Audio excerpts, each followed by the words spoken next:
আসসালামু আলাইকুম, তোমাদের সবাইকে স্বাগতম আজকের ক্লাসে। সাথে আছে আমি তাসনিম আহমেদ জিসান, পড়াশোনা করছি ঢাকা বিশ্ববিদ্যালয় ম্যানেজমেন্ট স্টাডিজ বিভাগে। আজকে আমি তোমাদের সামনে হাজির হয়েছি উৎপাদন ব্যবস্থাপনা ও বিপণন প্রথম পত্রের লেকচার 7 নিয়ে, যেখানে আমরা কথা বলবো মান ব্যবস্থাপনা সম্পর্কে। সো আজকে আমাদের পড়ার টপিক হচ্ছে মান ব্যবস্থাপনা। সো এই মান ব্যবস্থাপনা কথাটি দুটি শব্দের সম্বন্ধে গঠিত। একটি হচ্ছে আমাদের মান এবং অপরটি হচ্ছে আমাদের ব্যবস্থাপনা। এই দুটি শব্দের সমন্বয়ে আমাদের গঠিত হয়েছে কি মান ব্যবস্থাপনা। তো চলো এবার আমরা মান ব্যবস্থাপনা কী জিনিস, মান কী জিনিস, ব্যবস্থাপনা কী জিনিস এবং একত্রে মান ব্যবস্থা কী জিনিস এবং এর পাশাপাশি এর ভিতরে যে জিনিসগুলো আছে সেগুলো সম্পর্কে আমরা বিস্তারিত আলোচনা করব। তো দেরি না করে চলো লেকচারটি শুরু করে ফেলি। প্রথমে আমরা আসব মান ব্যবস্থাপনার ধারণা। মান ব্যবস্থাপনার ধারণা জানার আগে আমরা প্রথমে জানব মান সম্পর্কে, অর্থাৎ মানটাকে। এক কথায় যদি বলতে যাই, মান হচ্ছে একটি পণ্যের নির্দিষ্ট বৈশিষ্ট্য যা ওই পণ্যের ক্রেতাদের কী করে আকৃষ্ট করে। তাহলে কি বললাম মান বলতে? মান হচ্ছে একটি পণ্যের নির্দিষ্ট একটি বৈশিষ্ট্য যা ওই পণ্যের ক্রেতাদের কী করে ওই পণ্যটি ক্রয় করতে আকৃষ্ট করে। এটাই হচ্ছে আমাদের মান। আচ্ছা, আমি যদি এখানে উদাহরণস্বরূপ বলতে যাই, ধরলাম একটা পেনের কথা যদি চিন্তা করি। সো কিছু কিছু পেন আছে দেখবা যেটা দিয়ে অনেক সফটলি লেখা যায়, আবার অনেক পেন আছে যেটা লিখতে অনেক হার্ড মনে হয়। সো যে পেনটা নর্মালি হার্ড লাগে সেটাকে মানুষ ক্রয় করবে বা এটাকে আকর্ষণযোগ্যতার কোনো জিনিস হইতে পারে না। সো যে পেনটা আমার সফটলি লেখা যাবে, খুব দ্রুত লেখা যাবে, সেই পেনটাতে আকর্ষণযোগ্যতা সৃষ্টি করবে। সো পেনের ক্ষেত্রে হচ্ছে সফট যে পেনটা আছে সেটা হচ্ছে একটা আকর্ষণযোগ্যতা, বা এই সফট যেটা বিষয়টা হচ্ছে এটা হচ্ছে ওই পেনের একটা মান। বাট হার্ড কখনো পেনের মানটা হতে পারে না। সেজন্য বলা হয় যে মান হলো কোনো পণ্যের একটা নির্দিষ্ট বৈশিষ্ট্য যা ক্রেতাদের ওই পণ্যের প্রতি কী করে আকৃষ্ট করে, অবশ্যই ক্রয়ের জন্য কী করে আকৃষ্ট করে। এবার আমরা দেখছি মান, যে আমরা বললাম যে কোনো পণ্যের একটা নির্দিষ্ট বৈশিষ্ট্য যেটি হচ্ছে ওই পণ্যের কী করে ক্রেতাদের আকৃষ্ট করে। তো সেটা কিছু একটা বৈশিষ্ট্য আছে, সেই বৈশিষ্ট্যগুলো কি? তার মানে আমরা এবার জানতে চাচ্ছি যে মানের বা হচ্ছে পণ্যের গুণগত বৈশিষ্ট্যগুলো কি। এবার আসি, প্রথমত আমরা জানবো উন্নত মান অপচয় এবং ব্যয় কমাতে সহায়তা করে। তাহলে মান বলতে আমরা কি বললাম? যে একটা পণ্যের নির্দিষ্ট কি ছিল, নির্দিষ্ট বৈশিষ্ট্য ছিল যা কি করে ওই পণ্যের ক্রেতাদের আকৃষ্ট করে ক্রয়ের জন্য। আচ্ছা, যদি এই নির্দিষ্ট বৈশিষ্ট্য অনেক অনেক ভালো হয়, অবশ্যই সেটা কি করবে, বাজারে প্রতিযোগিতা মোকাবিলা করতে সক্ষম হবে, বিক্রির পরিমাণ বেশি হবে। যত পরিমাণ বিক্রি হবে তাহলে তত পরিমাণ কি করতে হবে, আমাকে উৎপাদন করতে হবে। আচ্ছা, এখন আমি যত বেশি উৎপাদন করব, আমরা জানি উৎপাদনের পরিমাণ বৃদ্ধির সাথে সাথে একক প্রতি যে কস্ট আছে, একক প্রতি ব্যয় অথবা পার ইউনিট যে কস্ট, সেটা কিন্তু কি হয়, কমে, বাড়ে না, কিন্তু এটা হচ্ছে কমে। সো এই একক প্রতি উৎপাদন ব্যয় কমা মানে কি? আমরা বলবো যে তোমার উৎপাদন ব্যয় কমায়, ঠিক আছে। পাশাপাশি উৎপাদন ব্যয় যখন কমবে তখন পাশাপাশি কী কমছে, আমার অপচয়টাও কমছে।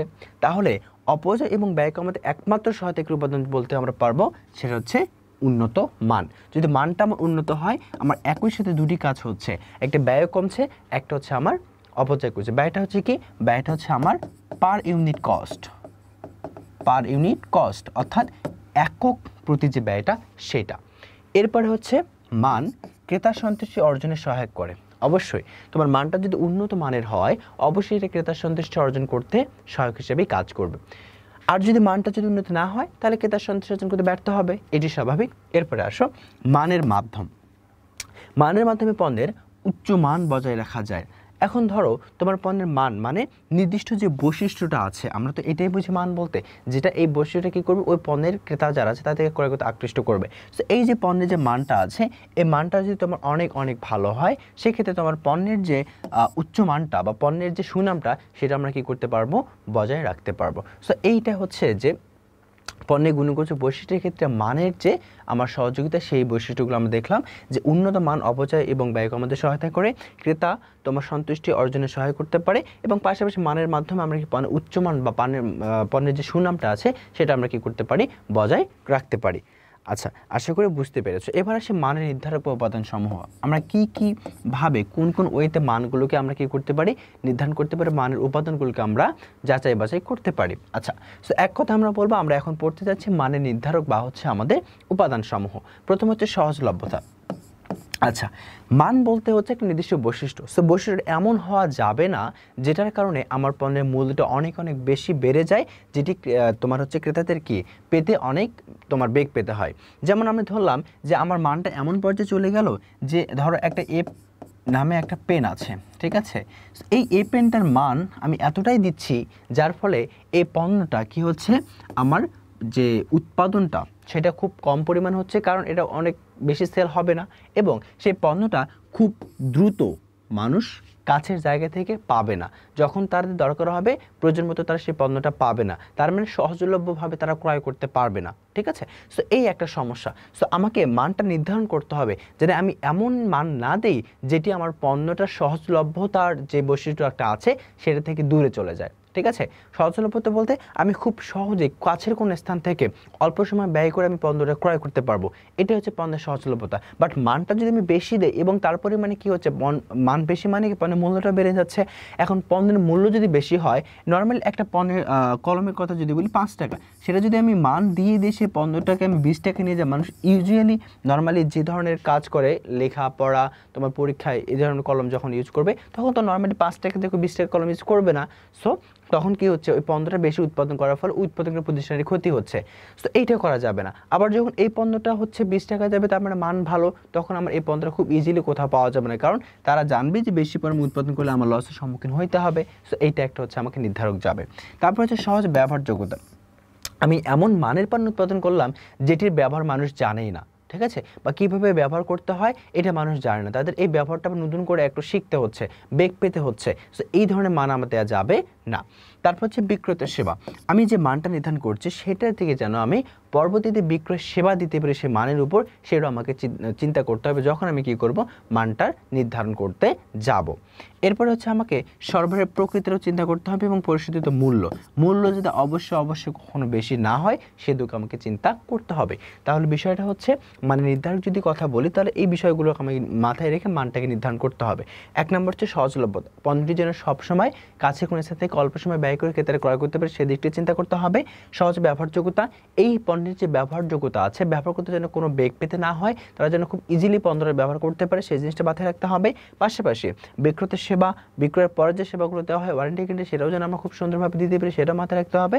এবং সাথে সবাই প্রকৃতি পরিশোধিত মূল্য অবশ্যই তাদের ক্রয় ক্ষমতার মধ্যে থাকতে হবে, কখনো বেশি হওয়া যাবে না। আশা করি বিষয়গুলো তোমরা বুঝতে পেরেছো যে নির্ধারকগুলো কী কী হতে পারে। এরপরে আসি মানের উপর প্রভাব বিস্তারের উপাদান। আচ্ছা, মানের উপর আবার কি কি বিষয় আছে যেগুলো আবার প্রভাব বিস্তার করতে পারে? এক কথায় মান বলতে আমরা কি বুঝি? প্রথমে মান বলতে যেন একটা নির্দিষ্ট বৈশিষ্ট্য যেটা ওই পণ্য ক্রেতাদের ক্রয় করতে কি করে, আকৃষ্ট করে। তো এইটার উপরে কিছু বৈশিষ্ট্য থাকতে পারে বা আমার প্রভাব বিস্তারের উপাদান থাকতে পারে। যেমন কি কি হতে পারে? মূল্য। আমরা একটু আগেই পড়ে আসছি যে মূল্যটা কি, যে মূল্য হচ্ছে তোমার একটি পণ্য তুমি ক্রয় করে তার বিনিময়ে তুমি যে অর্থটা দিচ্ছ সেটি তোমার হচ্ছে মূল্য। বাট সেই মূল্যটা কেমন হতে হবে? অবশ্যই সেটা ক্রেতাদের ক্রয় ক্ষমতার মধ্যে হতে হবে, তার বাইরে হলে অবশ্যই আমরা কি পণ্যটা বেশি পরিমাণ সেল দিতে পারবো না। সো এই যে মানের উপর প্রভাব বিস্তারক উপাদান, প্রথমটা হচ্ছে মূল্য। আমাকে মূল্যের দিকে খেয়াল রাখতে হবে যে মূল্য যেন কোনোভাবে বেশি না হয়। আমার ধরো পেনের কথা আমি বলছি বারবার, সো পেনের উদাহরণ দিয়ে যদি আমি বলি, পেন উৎপাদনকারী প্রতিষ্ঠান বাংলাদেশে অনেক আছে, তারা নর্মালি 5 টাকা দরে পেন বিক্রি করে। এখন আমি যদি সেটা কি করতে চাই 6 টাকায় নিয়ে যাই, তাহলে আমি কিন্তু এই প্রতিযোগিতামূলক বাজারে কিন্তু টিকে থাকতে পারবো না, ঠিক আছে। তো অবশ্যই আমি যত ভালো মানি দিই না কেন, আমাকে দামের ক্ষেত্রে কিন্তু অন্যান্য যারা প্রতিষ্ঠান আছে তাদের সাথে মিলে কিন্তু দামটা নির্ধারণ করতে হবে এবং পারলে আমি চেষ্টা করবো তার থেকে কম পরিমাণে সেল করার, ঠিক আছে, বা কম মূল্যে দেওয়ার। সো এই মূল্য সম্পর্কে আমাকে বিস্তারিত ধারণা রাখতে হবে বা বিস্তারিত আমাকে জেনে মূল্যটা কীভাবে কম হয়ে যায় সে চিন্তা আমাকে মাথায় রাখতে হবে। সো এটা কী করবে, মানের উপরে একটা প্রভাব বিস্তার করবে যদি বেশি হয়। প্রচলিত মানের নিশ্চয়তা। প্রচলিত মানের নিশ্চয়তা বলতে বোঝানো হয় যে আমি যে ধরনের গুণগত মান সম্পন্ন যে ধরনের গুণ আমরা বিজ্ঞাপনে দিচ্ছি যে আমার এই পণ্যের মধ্যে এই ফিচার আছে, এই সুবিধা আছে, এই অসুবিধা আছে, সেগুলো যেন ক্রেতারা পণ্যটি হাতে পাওয়ার পরেও দেখতে পায়, সেই নিশ্চয়তা আমাকে দিতে হবে। এখন আমি বললাম যে আমার এই পণ্যের, ধরো আমি তোমাকে বললাম কি পেনের কথা যদি বলি, আমি বললাম যে এই পেন দিয়ে খুব সহজে তুমি কি করতে পারবা, লিখতে পারবা, তুমি লিখতে কোনো কষ্ট হবে না, তুমি অনেক ইজিলি লিখতে পারবা। এখন দেখা গেলো এই ইজিলি লিখতে পারবা মানে কি, এটা হচ্ছে সফট, অনেক সফট। বাট তুমি যখন লিখতে যাবা, তারা যখন লিখতে যাবে কি পণ্যটা ক্রয় করার পর, তখন দেখলো যে না এটাতে কোনো সফটনেস নাই, সবগুলো হচ্ছে কি আমার হার্ড। অর্থাৎ তুমি লিখতে যাচ্ছ, তোমার হচ্ছে হার্ড লাগতেছে আর কি, খুব সহজে তুমি লিখতে পারছো না, ঠিক আছে। সো তখন তোমার কি হবে, মান নিশ্চিত থাকছে না। আমি নিশ্চিত দিলাম, তুমি পেনটা ক্রয় করে তুমি অনেক সফটলি দ্রুত লিখতে পারবা, বাট ক্রেতারা ক্রয় করার পর দেখলো যে সফটলি তো দূরের কথা, দ্রুত লেখার কথা, তার কিচ্ছু সেখানে মিল নাই। সো সেটা একটা অনিশ্চিতের মধ্যে যায়। সো যদি অনিশ্চিত হয় সেটা অবশ্যই প্রভাব বিস্তার করবে, সেটা যদি না হয় সেটা আমাকে প্রযোজিত মানের নিশ্চয়তা দিতে হবে, আমি যা বলছি তা যেন ওই পণ্যের মধ্যে আমার থাকে, ঠিক আছে। এবং আমি কখনো চিন্তা করবো না এরা যে আমি পণ্যটা বিক্রি করার জন্য বা ক্রেতা আকর্ষণ করার জন্য আগ বাড়িয়ে কিছু বলবো, অতিরিক্ত কিছু বলবো, অতিরঞ্জিত করবো, এটা করা যাবে না। তো এটা তুমি ভাবছো সুবিধা অর্জন করবে, বাট এটা তোমার সুবিধা থেকে বেশি অসুবিধার সৃষ্টি করবে। তো এই জিনিসটা কখনো করা যাবে না। এরপর হচ্ছে কাঁচামাল। আচ্ছা, কাঁচামাল অবশ্যই লাগবে, কারণ কাঁচামাল ছাড়া কখনোই পণ্য উৎপন্ন করা যায় না বা মান নির্ধারণ করা যায় না। তো কাঁচামালটা অবশ্যই আমার গুণগত মানসম্পন্ন হতে হবে। আমরা যদি গুণগত মানসম্পন্ন কাঁচামাল ক্রয় করতে পারি, উৎপাদিত পণ্যটা গুণগত মানসম্পন্নই হবে, তখন সেটা বাজারে ক্রেতা চাহিদা পূরণ করতে সক্ষম হবে এবং বেশি পরিমাণে বিক্রি করতে পারবো, এবং হচ্ছে আমার এককভাবে মানটা আমরা কি করতে পারবো, কমাতে পারবো, পাশাপাশি অপচয়টা আমরা কমাতে পারবো। এরপর দক্ষ জনশক্তি, অবশ্যই দক্ষ জনশক্তি লাগবে। এখন কথা হচ্ছে কেন দক্ষ জনশক্তি লাগবে। আচ্ছা, তুমি যে মান যে নির্ধারণ করছো, এখন মানটা নির্ধারণ করার জন্য কি করবে, কিছু লোকই তো কাজ করবে। সেই লোকগুলো যদি দক্ষ না হয় তাহলে তো আসলে সেখানে মানটা দক্ষ হওয়ার কোনো প্রশ্নই ওঠে না, মানটা ভালো হওয়ার কোনো প্রশ্নই ওঠে না। সো মান ভালো হতে হলে আমাকে অবশ্যই দক্ষ জনশক্তি রাখতে হবে, পাশাপাশি আমাকে সেইটা প্রয়োগ করার জন্য আমাদের কি লাগবে, যন্ত্রপাতি লাগবে, এবং সেই যন্ত্রপাতি এবং জনশক্তিকে আমার চালানোর জন্য একটা কি লাগবে, ব্যবস্থাপনা লাগবে। তার মানে মানের উপর প্রবেশিত উপাদানগুলো যদি আমাদের বর্ণনা করতে বলে বা আমরা যদি এই জিনিসটা যদি বুঝতে চাই, তাহলে আমাকে কিছু বিষয় মাথায় রাখতে হবে। সেই বিষয়গুলো হচ্ছে একটা মূল্য, একটা প্রচলিত মানের নিশ্চয়তা, তারপর হচ্ছে কাঁচামাল, দক্ষ জনশক্তি, যন্ত্রপাতি, ব্যবস্থাপনা। মূল্য মানে মূল্যটা যেন কোনোভাবে বেশি না হয় সেদিকে খেয়াল রাখতে হবে। প্রচলিত মানের নিশ্চয়তা, আমি যা নিশ্চয়তা দিচ্ছি তা যেন ক্রেতারা পায় ক্রয় করার পর, সেটা নিশ্চয়তা। কাঁচামাল যেন অনেক ভালো হয় সেটা। তারপর দক্ষ জনশক্তি, যারা এই মানটা নির্ধারণ করবে তারা যেন অনেক দক্ষ সম্পন্ন হয়, পাশাপাশি সেটা প্রয়োগ করার জন্য যে যন্ত্রপাতি থাকা দরকার সেটা যেন থাকে, এবং তার একটা ব্যবস্থাপনা, যার সুষ্ঠু ব্যবস্থাপনা থাকে, সেটাও আমাকে দেখতে হবে। সো এই বিষয়গুলো হচ্ছে মানের উপর কি করে প্রভাব বিস্তার করে। আশা করি বুঝতে পেরেছ। এবার আমরা দেখব হচ্ছে মান ব্যবস্থাপনা সম্পর্কিত ধারণা। মান ব্যবস্থাপনা বলতে বোঝানো হয় যে এমন একটি ব্যবস্থাপনা যেখানে কিভাবে মানসম্মত পণ্য বা সেবা তৈরি করা যাবে, কিভাবে মান উন্নত, নিয়ন্ত্রণ এবং প্রতিষ্ঠিত হিসেবে দাঁড় করানো যাবে, কিভাবে মানসম্মত পণ্য এবং সেবা যথাযথ সরবরাহ দেওয়া যাবে, কিভাবে ক্রেতার সন্তুষ্টি এবং আনুগত্য সৃষ্টি করা যাবে, কিভাবে উচ্চ মুনাফা করানো যাবে, ইত্যাদি বিষয়গুলো সেখানে কি থাকবে, বর্ণিত থাকবে। তাহলে আমরা প্রথমে যেটা জানবো, মান ব্যবস্থাপনা কাকে বলে বা এর মধ্যে কি কি থাকে। তাহলে মান ব্যবস্থাপনা হচ্ছে এমন একটি ব্যবস্থাপনা যেখানে কি কি থাকছে, মানসম্মত মান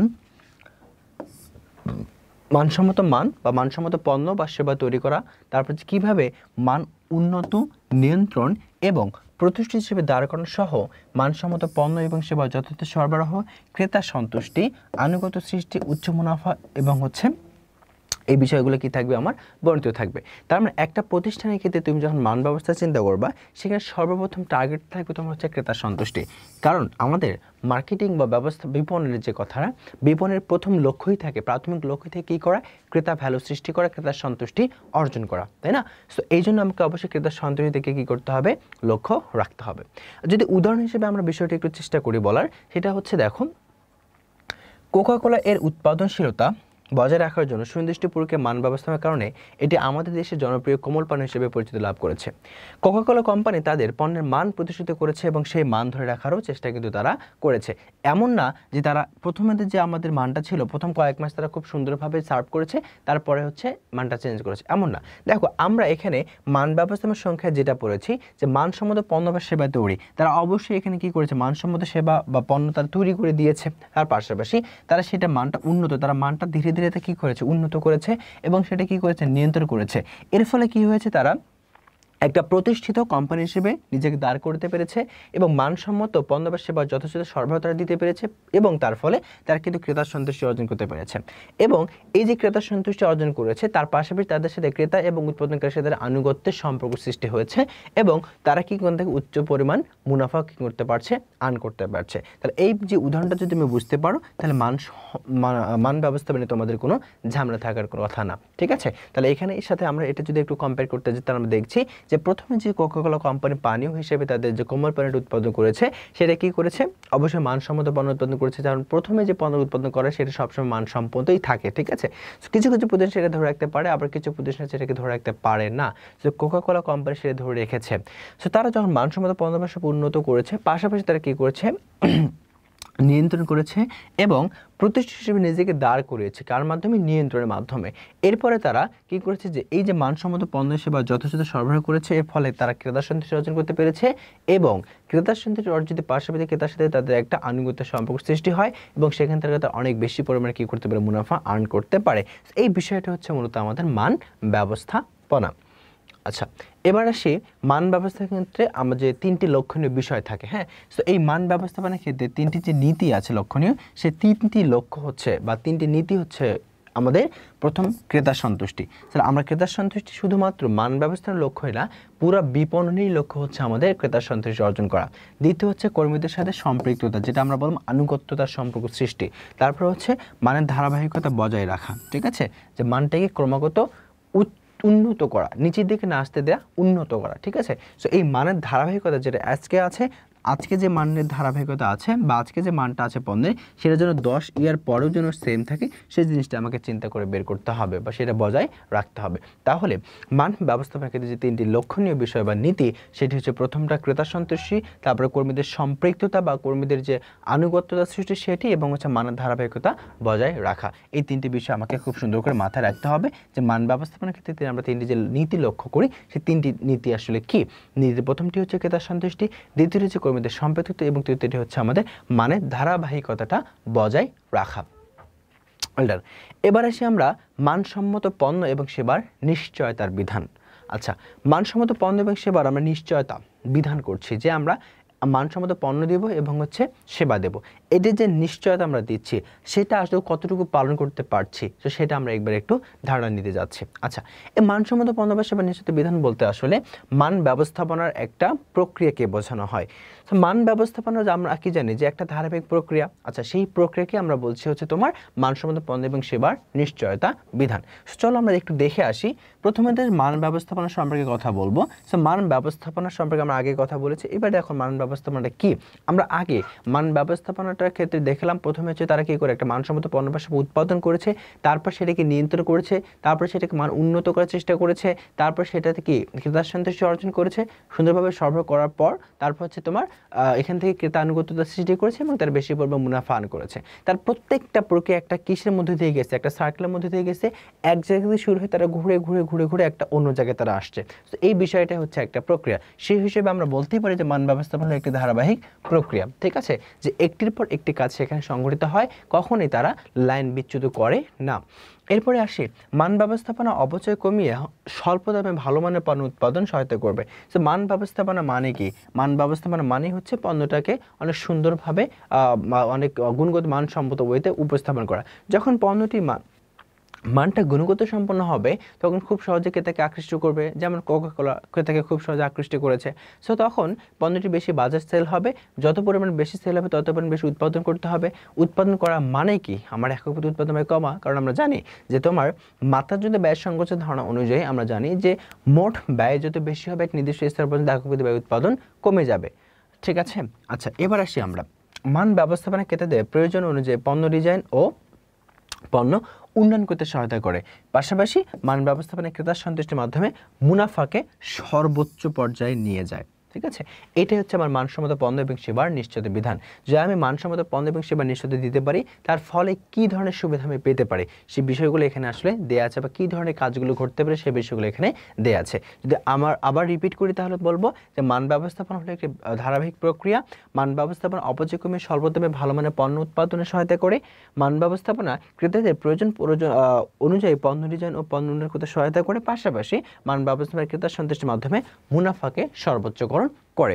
এই বিধানগুলো আমাকে জানতে হবে যে আমি যদি মান ব্যবস্থাপনার ক্ষেত্রে মানসম্মত পণ্য এবং সেবা নিশ্চয়তা দিই তাহলে আমি কি কি ধরনের কাজকর্ম সেখানে দেখতে পারবো। Well done. এবার আসি নিম্নমানের জন্য উৎপাদিত বা উৎপাদনজনিত খরচের ধারণা। আচ্ছা, প্রিয় শিক্ষার্থী একটু লক্ষ্য করো, এই অধ্যায় থেকে যদি প্রশ্ন করা হয়, আমি আবার বলছি, এই অধ্যায় থেকে যদি প্রশ্ন করা হয় মোস্ট ইম্পর্টেন্ট টপিক হচ্ছে এইটা। এটা তোমাকে মাথায় রাখতেই হবে। তার মানে এটাকে তুমি ভেরি ভেরি ইম্পর্টেন্ট লিখতে পারো বা চাইলে 3 স্টার দিতে পারো, ঠিক আছে। অর্থাৎ এই অধ্যায় থেকে এই তোমাকে এই যে টপিকটা আছে নিম্নমানের জন্য উৎপাদনজনিত খরচের ধারণা, এটি কখনোই বাদ দেওয়া যাবে না। এটি তোমাকে অবশ্যই পড়তেই হবে, মাস্ট বি পড়তে হবে, কারণ এই অধ্যায়ের মূল টার্নিং পয়েন্টই হচ্ছে এই জায়গা, ঠিক আছে। তো এই জায়গাটা তোমরা খুব সুন্দর করে পড়বা এবং হচ্ছে বোঝার চেষ্টা করবা। তো চলো আমরা একটু দেখি অধ্যায়টিতে কি আছে, এই অংশটাতে কি আছে। নিম্নমান বলতে আসলে কি বুঝি? নিম্নমান হচ্ছে মানহীন বা কার্যকারিতাবিহীন পণ্য, যে পণ্যের কোনো মান নেই, যে পণ্যের কোনো কার্যকারিতা নেই, সেটাকে আমরা বলছি নিম্নমানের পণ্য। আচ্ছা, মান ব্যবস্থাপনায় নিম্নমানের পণ্য উৎপাদনজনিত খরচ সময়কে আমরা মূলত 4টি ভাগে বিভক্ত করেছি। কয়টি ভাগে বিভক্ত করেছি? 4টি ভাগে বিভক্ত করেছি। নাম্বার 1 প্রতিরোধমূলক ব্যয়, নাম্বার 2 মূল্যায়ন ব্যয়, নাম্বার 3 অভ্যন্তরীণ ব্যর্থতার ব্যয় এবং হচ্ছে বাহ্যিক ব্যর্থতার ব্যয়। এই 4টি ক্যাটাগরিতে আমরা মূলত নিম্নমানের জন্য উৎপাদনজনিত খরচকে আমরা বিভক্ত করেছি। তাহলে সর্বপ্রথম যে জিনিসটা আমাকে মাথায় রাখতে হবে যে আমার টপিকের নাম হচ্ছে নিম্নমানের জন্য উৎপাদনজনিত খরচ। এখন এই নিম্নমান বলতে কি বোঝানো হয়? যে পণ্যটা কি নাই, আমার মান নাই, কার্যকারিতা নাই, সেটা হচ্ছে নিম্নমানের পণ্য। আচ্ছা, এখন এটাকে কয় ভাগে ভাগ করা যায়? 4টি ক্যাটাগরিতে ভাগ করা যায়। 4টি ক্যাটাগরি কি কি? প্রথমটা হচ্ছে আমার প্রতিরোধমূলক ব্যয়, তারপর একটা মূল্যায়ন ব্যয়, তারপর একটা অভ্যন্তরীণ ব্যর্থতা ব্যয় এবং লাস্ট হচ্ছে বাহ্যিক ব্যর্থতা ব্যয়। তো চলো এবার আমরা এর বিস্তারিত সম্পর্কে একটু জানি। প্রথমে আমরা ক নম্বরে আসবো হচ্ছে প্রতিরোধমূলক ব্যয়। আচ্ছা, এই প্রতিরোধমূলক ব্যয়ের অপর নাম হচ্ছে আমার নিবারণ ব্যয়। এটা একটু মাথায় রাখবা যে প্রতিরোধমূলক ব্যয় যে কথা, নিবারণ ব্যয় একই কথা। আচ্ছা, প্রতিরোধমূলক ব্যয় বলতে কি বোঝানো হয়? পণ্য নিম্নমানের হওয়ার পূর্বে যে বা তোমার হচ্ছে পূর্বেই নিম্নমান প্রতিরোধ করতে যে ব্যয়টা করা হয় তাকে আমরা বলেছি প্রতিরোধমূলক ব্যয়। অর্থাৎ তুমি জানো যে এই পণ্যটা যে আমি উৎপাদন করছি এটি নিম্নমানের হবে, সো সেটি আটকানোর জন্য তুমি তৎক্ষণাৎ যে ব্যয়টা করবে সেটি হচ্ছে তোমার নিবারণ ব্যয়, ঠিক আছে। আমি আবার বলছি, তুমি একটা পণ্য উৎপাদন করছো, তুমি জানো যে পণ্যের উৎপাদন করলে সেই পণ্যটা মানটা নিম্নমানের হবে, বাট ওই স্টেজে যে তুমি সেটাকে থামিয়ে দিবা যে না আমি এটাকে এই নিম্নমানের হাত থেকে রক্ষা করতে চাই, তার জন্য যে ব্যয়টা তোমাকে করতে হবে সেটা হচ্ছে তোমার নিবারণ ব্যয়, বা সেটাকে আমরা বলবো প্রতিরোধমূলক ব্যয়। তো প্রতিরোধ বা নিবারণ কথাটি দ্বারাই আমরা বুঝতে পারি সেটা কি করা, সমস্যার সমাধান করা। আচ্ছা, এর অন্তর্ভুক্ত বিষয়াবলীগুলো কি কি হতে পারে? দেখো, প্রথমত আসি প্রশিক্ষণ। তার মানে প্রতিরোধমূলক ব্যয়ের মধ্যে প্রথম সাবটাইটেল হচ্ছে আমার প্রশিক্ষণ। ব্যবস্থাপনা তোমার হচ্ছে পণ্য উৎপাদনের জন্য কর্মীদের প্রশিক্ষণ বাবদ যে ব্যয় নির্ভর করা হয় তাকে আমরা প্রশিক্ষণ ব্যয় বলি। সরি, এখানে একটু মিস্টেক ভুল হয়েছে আমাদের, এটা তোমার টাইপিং মিস্টেক ছিল একটু। আচ্ছা, প্রশিক্ষণ বলতে বোঝানো হয় কি পণ্য উৎপাদনের জন্য কর্মীদের প্রশিক্ষণ বাবদ যে ব্যয়টা আমরা দেই তাকে বলা হয় প্রশিক্ষণ ব্যয়। তোমরা খুব সুন্দর করে জানো, ভালোভাবে জানো যে একটা প্রতিষ্ঠানে যখন আমরা সফলতা অর্জন করি তার পেছনে কখনই কিন্তু কর্মীদের অবদান কম না, ঠিক আছে। সো তারাই মূলত মেইন ভূমিকাটা পালন করে একদম সরাসরি প্রত্যক্ষভাবে উৎপাদন কাজে জড়িত থেকে। সো তাদের যদি কোনো দক্ষতা না থাকে তখন তাদের দ্বারা আমরা কি আশা করতে পারি? অবশ্যই কখনোই ভালো মানের পণ্য উৎপাদন আশা করতে পারে না, নিম্নমানেরই আশা করা যায়। তো তাদের কি করতে হবে? আমাদের প্রশিক্ষণের মাধ্যমে দক্ষ করে তুলতে হবে। সো এই প্রশিক্ষণটা যে আমি দিচ্ছি সেই বাবদ যে ব্যয়টা হচ্ছে সেটাকে আমরা বলি প্রশিক্ষণ ব্যয়, যেটি কার অন্তর্ভুক্ত? আমার প্রতিরোধমূলক ব্যয় অথবা নিবারণ ব্যয়ের অন্তর্ভুক্ত।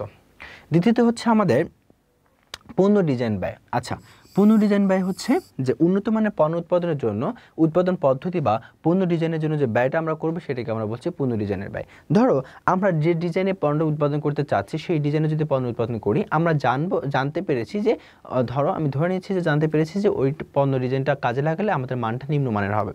সো তৎক্ষণাৎ পর্যায়ে আমরা পণ্য ডিজাইনটা যদি কী করি, চেঞ্জ করি, ঠিক আছে। অর্থাৎ পণ্য ডিজাইনটা যদি আমরা কী করি, পরিবর্তন করি, পুনর্ডিজাইন পরিবর্তন করা মানে কি আবার নতুন করে পুনর্ডিজাইন করব, তার জন্য যে ব্যয়টা হবে সেটা হচ্ছে আমার পুনর্ডিজাইন ব্যয়। তারপর হচ্ছে আসি ত্রুটি চিহ্নিতকরণ ব্যয়।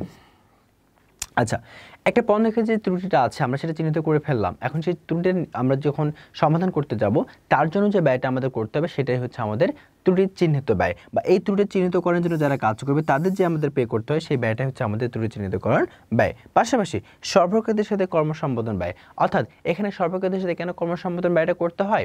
কারণ কাঁচামাল হচ্ছে আমাদের প্রথম কাজ, রুট যে কাজটা সেটা হচ্ছে কাঁচামাল সংগ্রহ করা, আর এই কাঁচামালটা কারা দেয়? সরবরাহকারীরা দেয়। এখন সরবরাহকারীদের সাথে যদি আমাদের সম্পর্কটা অনেক বাজে থাকে তারা কিন্তু আমাদের ভালো মানের পণ্য দেবে না, এটা স্বাভাবিক। এবং তারা যদি আমাদের ভালো মানের পণ্য না দিয়ে তারা যদি খারাপ মানের পণ্য দেয় তো আমাদের উৎপাদিত পণ্যটাই কিন্তু ভালো মানের হওয়ার কোনো সম্ভাবনা নেই। সো এই জন্য তাদের সাথে আমাকে সম্পর্ক রাখতে হবে ঠিকঠাক, যাতে তারা কী করে আমাদের ভালো মানের পণ্যটা সরবরাহ করে এবং আমরা যেন ভালো মানের পণ্যটা কী করতে পারি, উৎপাদন করতে পারি। সো এর জন্য যে ব্যয়টা হবে সেটা হচ্ছে আমাদের সরবরাহকারীদের সাথে কর্মসম্পাদন ব্যয়। তাহলে এই যে আমরা এখানে 4টি জিনিস বললাম যে প্রতিরোধমূলক ব্যয় বা নিবারণ ব্যয়ের যে অন্তর্ভুক্ত প্রশিক্ষণ, পূর্ণ ডিজাইন, তারপর যে ত্রুটি চিহ্নিত এবং সরবরাহকারীদের সাথে কর্মসম্পাদন, এইগুলো কাজ করার জন্য যে ব্যয়গুলো হয় সেটা সংশ্লিষ্ট বিভাগে আমরা ফালাবো। যেমন প্রশিক্ষণের জন্য যে ব্যয় সেটা প্রশিক্ষণ ব্যয়, পূর্ণ ডিজাইনের জন্য যে ব্যয় সেটা পূর্ণ ডিজাইন ব্যয়, ত্রুটি চিহ্নিতকরণের জন্য যে ব্যয় সেটা ত্রুটি চিহ্নিতকরণ ব্যয়, এবং হচ্ছে সরবরাহকারীদের সাথে কর্মসম্পাদনের জন্য যে ব্যয় সেটা হচ্ছে তোমার সরবরাহকারীদের সাথে কর্মসম্পাদন ব্যয়। আর এগুলো কার মধ্যে যায়, সেগুলো হচ্ছে প্রতিরোধমূলক ব্যয় অথবা নিবারণ ব্যয়ের মধ্যে যায়। তাহলে প্রথমে আমাকে পণ্য নিম্নমানের হওয়ার পূর্বে বা হচ্ছে নিম্নমান প্রতিরোধ করতে যে ব্যয়টা করে সেটা হচ্ছে আমাদের কি তোমার প্রতিরোধমূলক ব্যয়, নিবারণ ব্যয়, এটা জানতে হবে। তারপরে এটার মধ্যে যে অন্তর্ভুক্ত বিষয়গুলো আছে 4টা, একটা হচ্ছে প্রশিক্ষণ ব্যয়, একটা হচ্ছে পুনর্ডিজাইন ব্যয়, একটা হচ্ছে তোমার ত্রুটি চিহ্নিতকরণ ব্যয়, একটা হচ্ছে তোমার সরবরাহকারীদের সাথে কর্মসম্পাদন ব্যয়। এই বিষয়গুলো আমাকে জানতে হবে। আচ্ছা, এবার আসি আমরা খ নম্বরে যেটা যাবে সেটা হচ্ছে মূল্যায়ন ব্যয়। মূল্যায়ন ব্যয় বলতে কি বোঝানো হয়, যে উৎপাদন কার্যক্রমের ত্রুটি উদ্ঘাটনের লক্ষ্যে এবং উৎপাদন প্রক্রিয়ার মূল্যায়নের জন্য যে ব্যয় হয় তাকে আমরা বলছি মূল্যায়ন ব্যয়। আমি আবার বলছি যে উৎপাদন কার্যক্রমের ত্রুটি উদ্ঘাটনের লক্ষ্যে এবং উৎপাদন প্রক্রিয়ার মূল্যায়নের জন্য যে ব্যয় হয় তাকে আমরা বলছি মূল্যায়ন ব্যয়। তো এইটার অন্তর্ভুক্ত বিষয়গুলো কি হতে পারে, পরিদর্শন ব্যয়। আচ্ছা, পণ্যটি কেন খারাপ হবে সেটার জন্য আমাকে কি করতে হবে, পরিদর্শন করতে হবে। ঠিক আছে, সেই পরিদর্শনের জন্য যে ব্যয়টা হবে সেটাকে আমরা বলছি পরিদর্শন ব্যয়। তারপরে পরীক্ষণ ব্যয়। আচ্ছা, সেই পণ্যটি কেন আমার খারাপ হলো তার জন্য পরীক্ষা নিরীক্ষা করতে হবে, সেই পরীক্ষা নিরীক্ষা করতে যে ব্যয়টা হবে সেটা হচ্ছে আমাদের পরীক্ষণ ব্যয়। এবং পরিসংখ্যানিক মান নিয়ন্ত্রণ ব্যয়। আমাদের এই পরিদর্শন ব্যয়, তারপর হচ্ছে প্রশিক্ষণ ব্যয়, এর পাশাপাশি আমাদের পরিসংখ্যানিক যে মানটা আছে সেটা নিয়ন্ত্রণ করার জন্য যে আমাদের ব্যয়টা হবে সেই ব্যয়টাকে আমরা বলবো তোমার হচ্ছে পরিসংখ্যানিক মান নিয়ন্ত্রণ ব্যয়। তার মানে আমাকে এখন মনে রাখতে হবে এভাবে যে মূল্যায়ন ব্যয়। দ্বিতীয়ত মূল্যায়ন ব্যয় বলতে কি বুঝে, মূল্যায়ন ব্যয় হচ্ছে আমাদের উৎপাদন কার্যক্রমের ত্রুটি উদ্ঘাটনের লক্ষ্যে এবং উৎপাদন প্রক্রিয়া মূল্যায়নের জন্য যে ব্যয়টা হয় তাকে আমরা বলছি তোমার মূল্যায়ন ব্যয়। আর এই মূল্যায়ন ব্যয়ের অন্তর্ভুক্ত বিষয়গুলো কি কি হতে পারে, একটা পরিদর্শন ব্যয় হতে পারে, অর্থাৎ পরিদর্শন করার জন্য যে ব্যয়টা হয় সেই ব্যয়টাকে পরিদর্শন ব্যয়। তারপর যে পরীক্ষণ ব্যয়, পরীক্ষণ ব্যয় করার জন্য যে ব্যয়টা হয় পরীক্ষা করতে পণ্যটি কেন খারাপ হচ্ছে এই জিনিসটা পরীক্ষা করে বের করার জন্য যে ব্যয়টা করতে হয় সেটা হচ্ছে আমাদের পরীক্ষণ ব্যয়। পাশাপাশি হচ্ছে আরেকটা থাকে পরিসংখ্যানিক মান নিয়ন্ত্রণ ব্যয়। এই বিষয়গুলো আমাকে জানতে হবে। কার মধ্যে পড়ে, এটা মূল্যায়ন ব্যয়ের মধ্যে পড়ে। তৃতীয়ত হচ্ছে আমাদের অভ্যন্তরীণ ব্যর্থতার ব্যয়। অভ্যন্তরীণ ব্যর্থতার ব্যয় বলতে বোঝানো হয় যে পণ্য উৎপাদনের সময় যেসব ত্রুটি ধরা পড়ে তার সংশোধনের জন্য যে ব্যয় করা হয় তাকে আমরা অভ্যন্তরীণ ব্যয় বলি। পণ্য উৎপাদনটা কোথায় হয়, প্রতিষ্ঠানে অভ্যন্তর হয়, সেজন্য সেখানে যে ত্রুটিগুলো থাকে এবং সেটা যদি সংশোধন করতে যায় তার জন্য যে ব্যয়টা হবে সেটাকে আমরা বলছি অভ্যন্তরীণ ব্যর্থতার ব্যয়। সো অভ্যন্তরীণ ব্যর্থতার ব্যয় যে অন্তর্ভুক্ত বিষয়গুলি সেটা হচ্ছে আমার উৎপাদন ক্ষতি এবং হচ্ছে পুনঃকার্য ব্যয়। আচ্ছা, উৎপাদন ক্ষতি বলতে বোঝানো তুমি যে পণ্যটা উৎপাদন করেছো সেই উৎপাদনটা ধরো তুমি 10,000 ইউনিট পণ্য উৎপাদন করেছো, 10,000 ইউনিট প্রোডাক্ট তুমি কি করেছো, প্রডিউস করেছো। এখন এই 10,000 ইউনিট প্রোডাক্টের মধ্যে ধরো তোমার হচ্ছে 5,000 ইউনিট প্রোডাক্ট তোমার হচ্ছে নিম্নমানের, 5,000 ইউনিট হচ্ছে নিম্নমানের, বা হচ্ছে এমন একটা পণ্য যেটা বাজারে কি করা যাবে না, সেল করার মতো অবস্থায় নেই। তখন তোমাকে কি করতে হবে, এটাকে উৎপাদন ক্ষতি হিসেবে ধরে নিতে হবে। এবং এই তুমি যদি চাও যে আবার 5,000 পণ্যকে আমি আবার কি করব, পুনরায় সেকে কি করব, রিসাইকেল করব, কাজ করব, করে আবার নতুন পণ্যে রূপান্তর করব, তখন যে ব্যয়টা হবে সেটা হচ্ছে তোমার পুনঃকার্য ব্যয়। ঠিক আছে, তো এই বিষয়গুলো কার মধ্যে আমরা অভ্যন্তরীণ ব্যর্থতার মধ্যে যায়। তো এইভাবে আবার মাথায় রাখবো যে অভ্যন্তরীণ ব্যর্থতার ব্যয় বলতে কি বোঝানো হয়, সেটি হচ্ছে পণ্য উৎপাদনের সময় যেসব ত্রুটি ধরা পড়ে তার সংশোধনের জন্য যে ব্যয় হয় তাকে আমরা বলি অভ্যন্তরীণ ব্যর্থতার ব্যয়। এবং এর অন্তর্ভুক্ত বিষয়গুলো হচ্ছে আমাদের উৎপাদন ক্ষতি এবং হচ্ছে পুনঃকার্য ব্যয়। উৎপাদন ক্ষতিটা কি, যে আমি 10টা দিন পণ্য উৎপাদন করছি তার মধ্যে 5,000 আমার হচ্ছে নিম্নমানের হয়েছে বা এমন অবস্থা যেটা বাজার সেল করতে পারছে না, সেটাকে উৎপাদন ক্ষতি হিসেবে ধরে নিতে হবে এবং কেন হলো সেটা আমাকে বের করতে হবে। এরপরে যদি আমি সিদ্ধান্ত নিতে চাই সেই 5,000কে আমি আবার পুনরায় কী করবো, নতুন পণ্যে রূপান্তর করবো, তার জন্য যে ব্যয়টা হবে সেটা হচ্ছে আমার পুনঃকার্য ব্যয়। এবং লাস্ট ওয়ান যেটা আমাদের আসবে সেটা হচ্ছে তোমার বাহ্যিক ব্যর্থতার ব্যয়। বাহ্যিক ব্যর্থতার ব্যয় বলতে বোঝানো হয় যে কোনো প্রতিষ্ঠানে উৎপাদিত পণ্য সামগ্রী ক্রেতা বা ভোক্তার কাছে বিক্রি করার পর কোনো ত্রুটি বিচ্যুতি দেখা দিলে সেই বাবদ যে ব্যয়টা হয় সেটাকে আমরা বলছি বাহ্যিক ব্যর্থতার ব্যয়। অর্থাৎ তুমি পণ্যটি যখন ক্রয় করবে, ধরো একটি টেলিফোন ক্রয় করেছো বা একটি কম্পিউটার ক্রয় করেছো, এর পরবর্তীতে যখন সেটি নষ্ট হয়ে যাবে তার জন্য তুমি সার্ভিসিং বাবদ যে ব্যয়টা করবা সেটি হচ্ছে তোমার বাহ্যিক ব্যর্থতার ব্যয়। সেটির মধ্যে অন্তর্ভুক্ত বিষয়গুলো হতে পারে আমার একটা ওয়ারেন্টি, একটা হচ্ছে মামলা পরিচালনা ব্যয়। ওয়ারেন্টি বলতে তুমি বললা যে তোমার ওই পণ্যটি ক্রয় করার ক্ষেত্রে 2 ইয়ার্স ওয়ারেন্টি দিয়েছো। 2 ইয়ারে যখন ওয়ারেন্টি দিবা তখন 2 বছরের মধ্যে যখন নষ্ট হয়ে যায় তাহলে তুমি অফিসিয়ালি সেই ওয়ারেন্টি তুমি দিয়েছো, তুমি ঠিক করতে দিতে সেটা বাধ্য। এখন এমন যদি হয় যে ধরো তুমি একটা ফোন চালাচ্ছ বা একটা ইলেকট্রিক জিনিস চালাচ্ছ, তো চালাতে চালাতে সেটা ব্লাস্ট হয়ে গেল। ব্লাস্ট হয়ে যাওয়ার পরে তোমার ধরো একটা শরীরের কোনো অংশের ক্ষতি হয়ে গেল, তার জন্য তুমি যদি ওই কোম্পানিকে বলো যে আমাকে ক্ষতিপূরণ দাও, সেই কোম্পানি যদি না দেয় এবং তখন যদি ওই ক্রেতা কী করে, ধরো বা তুমি যদি মামলা করো কোম্পানির নামে, সো মামলা যে সে পরিচালনা করবে তার জন্য যে ব্যয়টা হচ্ছে সেটা হচ্ছে মামলা পরিচালনা ব্যয়। সো তাহলে আমরা এইভাবে এটা মাথায় রাখবো। বাহ্যিক ব্যর্থতার ব্যয় বলতে বোঝানো হয় যে পণ্য বিক্রয় করার পর যে আসলে সেবাগুলো দেওয়া উচিত সেগুলো হচ্ছে আমাদের, তার জন্য যে ব্যয়টা হয় সেটা হচ্ছে বাহ্যিক ব্যর্থতার ব্যয়। আর হচ্ছে এর মধ্যে যে বিষয়গুলোতে সেটা হচ্ছে আমার একটা ওয়ারেন্টি, একটা হচ্ছে মামলা পরিচালনা। ওয়ারেন্টি হচ্ছে এই যে বিক্রয়ের পরে আমরা নির্দিষ্ট একটা সময় দিই, সময়ের মধ্যে যদি পণ্যটি নষ্ট হয়েছে সেটাকে আমরা ঠিক করার জন্য আবার যে ব্যয়টা প্রতিষ্ঠান থেকে করা হয় সেটা। আর একটা হচ্ছে মামলা পরিচালনা ব্যয়, অর্থাৎ তুমি একটা ইলেকট্রিক্যাল জিনিস চালানোর সময় যদি সেটা দ্বারা কোনো শারীরিক অংশ ক্ষতি হয়, ব্লাস্ট হয়ে তখন বা পুড়ে যায়, তখন তুমি যদি তার কাছে টাকা দাবি করো, সে যদি না দেয় তার বিরুদ্ধে তুমি যখন মামলা করবে তখন সেই মামলা পরিচালনা একটা ব্যয় আছে, সেই বাবদ যে ব্যয়টা হবে সেটার নামই হচ্ছে তোমার মামলা পরিচালনা ব্যয়। তার মানে প্রিয় শিক্ষার্থী একটু লক্ষ্য করো, আমরা এখানে তোমার 4টি জিনিস পড়লাম। 4টি জিনিসের মধ্যে কি ছিল তোমার, আমরা পড়লাম যে নিম্নমানের জন্য উৎপাদিত খরচ বা উৎপাদিত খরচের তোমার হচ্ছে ধারণা।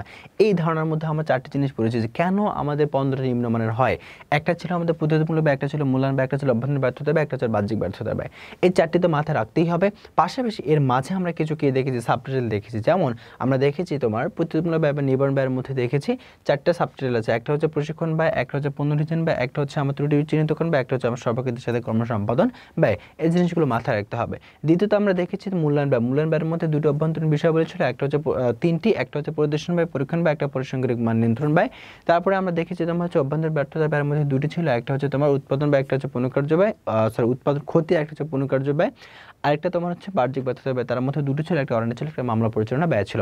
সো এই বিষয়গুলো আমাকে কি করতে হবে, সুন্দর করে মাথায় রাখতে হবে এবং আমাকে এটা পরীক্ষা আসবে এভাবে ধরেই পড়ে নিতে হবে। কারণ এই অধ্যায়ের সবথেকে মোস্ট ইম্পর্টেন্ট টপিকই হচ্ছে আমাদের এই টপিকটি, কেন পণ্য নিম্নমানের হয়। ঠিক আছে, ওকে। এরপরে আসো আমরা পাবো নিম্নমানের পণ্য উৎপাদনের কারণ, কেন নিম্নমানের পণ্য উৎপাদন হয়। আচ্ছা, কারণগুলো হচ্ছে প্রথমত নিম্নমানের কাঁচামাল। কাঁচামাল যদি নিম্নমানের হয় পণ্যটা অবশ্যই নিম্নমানেরই হবে। তারপর নিম্নমানের যন্ত্রপাতির ব্যবহার। এখন পণ্য তুমি যদি উৎপাদন করতে যাও, সেখানে যদি তোমার যত ভালো কাঁচামালই হোক না কেন, তোমার উৎপাদন যে যন্ত্রটা যে সেটা যদি নিম্নমানের হয়, তোমার পণ্যটা কখনোই কি করতে পারবা না, তুমি উন্নত মানের তৈরি করতে পারবা না। তারপর হচ্ছে তোমার অদক্ষ শ্রমিক। শ্রমিককে অবশ্যই দক্ষ হতে হবে, কারণ দক্ষ শ্রমিক ছাড়া কখনো উন্নত মানের পণ্য উৎপাদন করা সম্ভব হয় না। মান নিয়ন্ত্রণ অভাব। মানকে যদি তুমি নিয়ন্ত্রণ না করতে পারো, মান মানে নির্দিষ্ট বৈশিষ্ট্য যেটা, সেটাকে যদি তুমি নিয়ন্ত্রণ না করতে পারো, তাহলে তুমি কেমনে আশা করো তোমার পণ্যের উৎপাদন উন্নত মানের উৎপাদনে পরিণত হবে। ঠিক আছে, সেজন্য মান নিয়ন্ত্রণ করতে হবে, এখানে একটা অভাব রয়েছে। তারপরে পরিকল্পনার ঘাটতি। পরিকল্পনা ঠিকঠাকভাবে না করতে পারলে কখনোই আমরা কি করতে পারবো, নিম্নমানের পণ্য আমরা কি করতে উৎপাদন যে হয় এটাকে আমরা প্রতিহত করতে পারবো না। তারপর হচ্ছে মূলধনের অভাব থাকে, পাশাপাশি প্রযুক্তিগত অভাব থাকে, যেটা আমরা একটু আগে বলেছি। ঠিক আছে, তার মানে এখন দেখো আমাদের কেন নিম্নমানের পণ্য উৎপাদন হয়, এটার পেছনে কারণগুলো কী কী। আমরা কিছু কারণ এখানে দেখেছি। একটা হচ্ছে নিম্নমানের কাঁচামাল, নিম্নমানের যন্ত্রপাতি ব্যবহার ছিল, অদক্ষ শ্রমিক ছিল, মান নিয়ন্ত্রণের অভাব ছিল, পরিকল্পনার ঘাটতি ছিল, মূলধনের অভাব ছিল এবং হচ্ছে প্রযুক্তিগত অভাব ছিল। এই অভাবগুলো যদি আমরা দূর করতে পারি তাহলে অবশ্যই আমাদের কি হবে, এই যে নিম্নমানের পণ্য উৎপাদন হয় সেটাকে আমরা প্রতিহত করতে পারবো। সো প্রিয় শিক্ষার্থীরা, তোমরা একটু দেখো, যখন বলবে তোমাকে নিম্নমানের পণ্য উৎপাদনের কারণগুলো কী কী, তোমরা বেসিক্যালি এই কারণগুলো দেখি এখানে তোমরা তোমাদের মতো করে কিছু ডিসক্রিপশন সেখানে লিখে দেবা, তাহলেই হয়ে যাবে।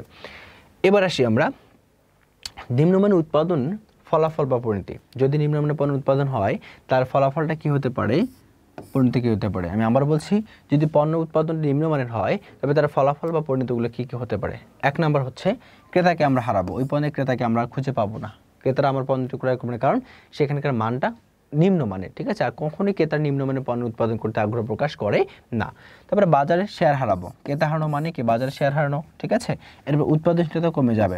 উৎপাদনশীলতা কেন কমে যাবে, কারণ পণ্যটা আমরা জানি উৎপাদনশীলতা বলতে বোঝানো হয় যে একই ধরনের কাঁচামাল একই ধরনের সময় ব্যবহার করে আগে থেকে বেশি পণ্য উৎপাদন করা, সেটাকে বলা উৎপাদনশীলতা। উৎপাদনশীলতার ফলে কি হয়, অপচয় কমে যায় এবং একপ্রতি ব্যয়টাও কমে যায়। কিন্তু এখানে পণ্য তো নিম্নমানের হচ্ছে, তো এখানে তোমার কখনোই তোমার উৎপাদনশীলতা বৃদ্ধি হওয়ার কোনো চান্সই নাই। ঠিক আছে, এরপর সন্ত্রাবে ব্যর্থ।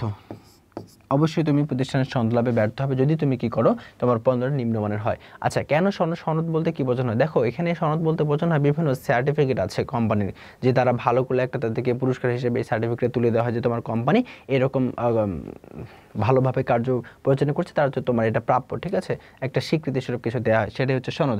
সেই সনদ লাভে তুমি ব্যর্থ হবে, কারণ তোমার প্রতিষ্ঠানটা কখনোই সনদ লাভের যোগ্য না। কেন যোগ্য না? কারণ তোমার পণ্য তুমি নিম্নমানের তৈরি করো, সেটা তোমার ক্রেতারা হচ্ছে গ্রহণযোগ্যতা দেয় না। সো যখন ক্রেতারা গ্রহণযোগ্যতা দেবে তখন তোমাকে কীভাবে সনদ তার দেবে, ঠিক আছে? যখন সনদ দেবে তখন তোমাকে অবশ্যই প্রতিষ্ঠানের পণ্য উৎপাদনটা অনেক উন্নত মানের করতে হবে, ক্রেতার সন্তুষ্টিজনকভাবে করতে হবে, বাজেটের চাহিদা সৃষ্টি করার মতো করতে হবে। এরপর হচ্ছে প্রতিরোধমূলক ব্যয় বেড়ে যাওয়া। প্রতিরোধমূলক ব্যয় বেড়ে যাওয়া মানে কি? প্রশিক্ষণ ব্যয় বেড়ে যাওয়া, তারপর তোমার হচ্ছে স্বল্পকালীদের সাথে সম্পর্কজনিত ব্যয় বেড়ে যাওয়া, পুনরুজ্জীবন ব্যয় বেড়ে যাওয়া, ইত্যাদি ব্যয়গুলো হচ্ছে বেড়ে যায়। তারপর অভ্যন্তরীণ ব্যর্থতা ব্যয় বেড়ে যাওয়া। অভ্যন্তরীণ ব্যর্থতা ব্যয় বেড়ে যাওয়া বলতে বোঝানো উৎপাদন ক্ষতি বৃদ্ধি পাওয়া, তারপর তোমার হচ্ছে তোমার এখানে পুনর্কার্য ব্যয় বৃদ্ধি পাওয়া। তার মানে এই হচ্ছে আমাদের ফলাফল বা পরিণতি, যে পণ্য যদি উৎপাদনটা যদি নিম্নমানের হয় তাহলে তার ফলাফলটা কি হতে পারে? 1 নম্বর হতে পারে ক্রেতা হারানো, 2 নম্বর হতে পারে শেয়ার বাজার হারানো, 3 নম্বর হতে পারে উৎপাদন সাথে কমে যাওয়া, সনদ লাভে ব্যর্থ, প্রতিরোধমূলক ব্যয় বেড়ে যাওয়া, তারপর হচ্ছে অভ্যন্তরীণ ব্যর্থতার ব্যয়টাও বেড়ে যাওয়া। মান নিয়ন্ত্রণের ধারণা। এবার আসি, মান সম্পর্কিত আমরা একটু ধারণা পড়েছি, কিন্তু মান নিয়ন্ত্রণ সম্পর্কিত আমরা পড়ি নাই, ঠিক আছে? আমরা শুধুমাত্র মান কাকে বলে সেই সম্পর্কে ধারণা পেয়েছিলাম। আচ্ছা, মান কাকে বলে? মান হচ্ছে একটা নির্দিষ্ট বৈশিষ্ট্য যা ওই পণ্যর ক্রেতাকে ক্রয় করতে আকৃষ্ট করে। আচ্ছা, এবার আমরা বলবো মান নিয়ন্ত্রণ, অর্থাৎ এখানে মান প্লাস নিয়ন্ত্রণ দুটি শব্দ আছে। সো মান বলতে আমরা জানি, নিয়ন্ত্রণ বলতে আমরা কি জানি? নিয়ন্ত্রণ বলতে জানি যে নিয়ন্ত্রণ করা, যদি আমরা কোনো ত্রুটি বিচ্যুতি ধরা পাই সেটাকে উদ্ঘাটন করা এবং সেটাকে সংশোধনমূলক অবস্থায় নিয়ে যাওয়া, এটাই তো নিয়ন্ত্রণ। হ্যাঁ, এবার আসো, ভোক্তার প্রত্যাশা অনুযায়ী পণ্য উৎপাদিত হচ্ছে কিনা তা পর্যবেক্ষণ করা এবং কোনো বিচ্যুতি দেখা দিলে তার সংশোধন ব্যবস্থা করা, যেটি উৎপাদন ব্যবস্থার একটি গুরুত্বপূর্ণ কাজ। আর এই যে আমরা এখানে দেখছি যে প্রত্যাশা অনুযায়ী পণ্য উৎপাদন হচ্ছে কিনা তা পর্যবেক্ষণ করা এবং কোনো বিচ্যুতি দেখা দিলে তার সংশোধনের ব্যবস্থা করা, এইটাই হচ্ছে আমাদের মূলত কি? নিয়ন্ত্রণ। এটাই হচ্ছে আমাদের নিয়ন্ত্রণ। আচ্ছা, এবার মান হচ্ছে কি? পণ্যের নির্দিষ্ট গুণগত বৈশিষ্ট্য। তাহলে মান হচ্ছে পণ্যের নির্দিষ্ট গুণগত বৈশিষ্ট্য, আর নিয়ন্ত্রণ হচ্ছে কি? আমাদের নির্ধারিত মান হচ্ছে কাজ হচ্ছে কিনা তার তদারকি করা। এই দুটো বিষয়কে, অর্থাৎ মান এবং নিয়ন্ত্রণ, এই দুটি বিষয়কে অ্যাডজাস্ট করে আমাদের কি করা হয়েছে? মান নিয়ন্ত্রণ টার্মটি নিয়ে আসা হয়েছে। এবার আসি মান নিয়ন্ত্রণের উদ্দেশ্য। কেন আমরা মান নিয়ন্ত্রণ করব? আচ্ছা, মান নিয়ন্ত্রণের উদ্দেশ্য হচ্ছে প্রথমত মান প্রতিষ্ঠা করা। যদি তুমি মানকে প্রতিষ্ঠা করতে চাও তোমার অবশ্যই নিয়ন্ত্রণ সেখানে লাগবে। শুধুমাত্র মান রাখলেই হবে না, এমন যদি হয় আমি মান রাখছি ঠিকঠাক বাট সাথে নিয়ন্ত্রণ নাই, তাহলে কখনোই সেটাকে আমি ধারাবাহিকতা বজায় রাখতে পারবো না। সো আমার মান নিয়ন্ত্রণের প্রধান উদ্দেশ্য থাকছে মান প্রতিষ্ঠা করা, পাশাপাশি থাকছে উৎপাদন পরিকল্পনা সঠিক বাস্তবায়ন করা, পাশাপাশি থাকছে উৎপাদনের গতি বজায় রাখা, অপচয় রোধ করা, মান সংরক্ষণ এবং হচ্ছে মান সচেতনতার উন্নয়ন। সো এই বিষয়গুলো আমাকে জানতে হবে যে মান নিয়ন্ত্রণের উদ্দেশ্যগুলো কি, কেন আমরা মান নিয়ন্ত্রণ করি। তার কারণ আমরা মানকে প্রতিষ্ঠা করতে পারি, উৎপাদন পরিকল্পনা সঠিক বাস্তবায়ন করতে পারি, উৎপাদনের গতিটা বজায় রাখতে পারি, অপচয়টা রোধ করতে পারি, মানটাকে সংরক্ষণ করতে পারি চাইলে, এবং মান সচেতনতার উন্নয়নটাও করতে পারি। এই উদ্দেশ্যগুলো, এই কাজগুলোর জন্য আমরা মান নিয়ন্ত্রণ করি। মান নিয়ন্ত্রণের উদ্দেশ্য হচ্ছে আমাদের এই কাজগুলো, ঠিক আছে? ওকে, এবার আসে মান নিয়ন্ত্রণের গুরুত্ব, সুবিধা বা হচ্ছে উপকারিতা। এক কথায় বলতে পারি যেটা নিয়ন্ত্রণের গুরুত্ব সেটাকে সুবিধা বলা যাবে, সেটাকে আমরা উপকারিতা বলতে পারবো, ঠিক আছে? কি কি হতে পারে? মান নিয়ন্ত্রণের ফলে আমরা উন্নত পণ্য ডিজাইন পাচ্ছি, তারপর হচ্ছে উৎপাদন ব্যয়টা আমরা কমিয়ে ফেলতে পারছি, তারপর হচ্ছে উৎপাদন বেড়ে যাওয়া, তারপর হচ্ছে ক্রেতার সন্তুষ্টি অর্জন করা, মুনাফা বাড়ানো, এই বিষয়গুলো আমরা পাচ্ছি। মান নিয়ন্ত্রণের গুরুত্ব এগুলোকে বলতে পারি, সুবিধা বলতে পারি, উপকারিতা বলতে পারি। তো আসো দেখি এই বিষয়গুলো সম্পর্কে একটু আলোচনা করা যাক।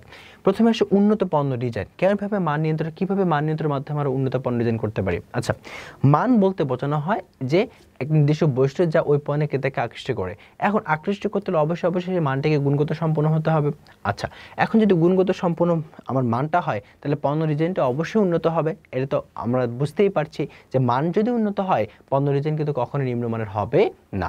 এরপর হচ্ছে উৎপাদন ব্যয় বেড়ে যাওয়া। আচ্ছা, যদি আমরা উৎপাদনের ক্ষেত্রে যদি উন্নত পণ্য ডিজাইন করতে পারি সেটা খুব সহজে মার্কেটে ক্রেতাদের আকৃষ্ট করবে, তারা ওই পণ্যের প্রতি খুব সহজে আকৃষ্ট হয়ে পণ্যটি ক্রয় করার চেষ্টা করবে।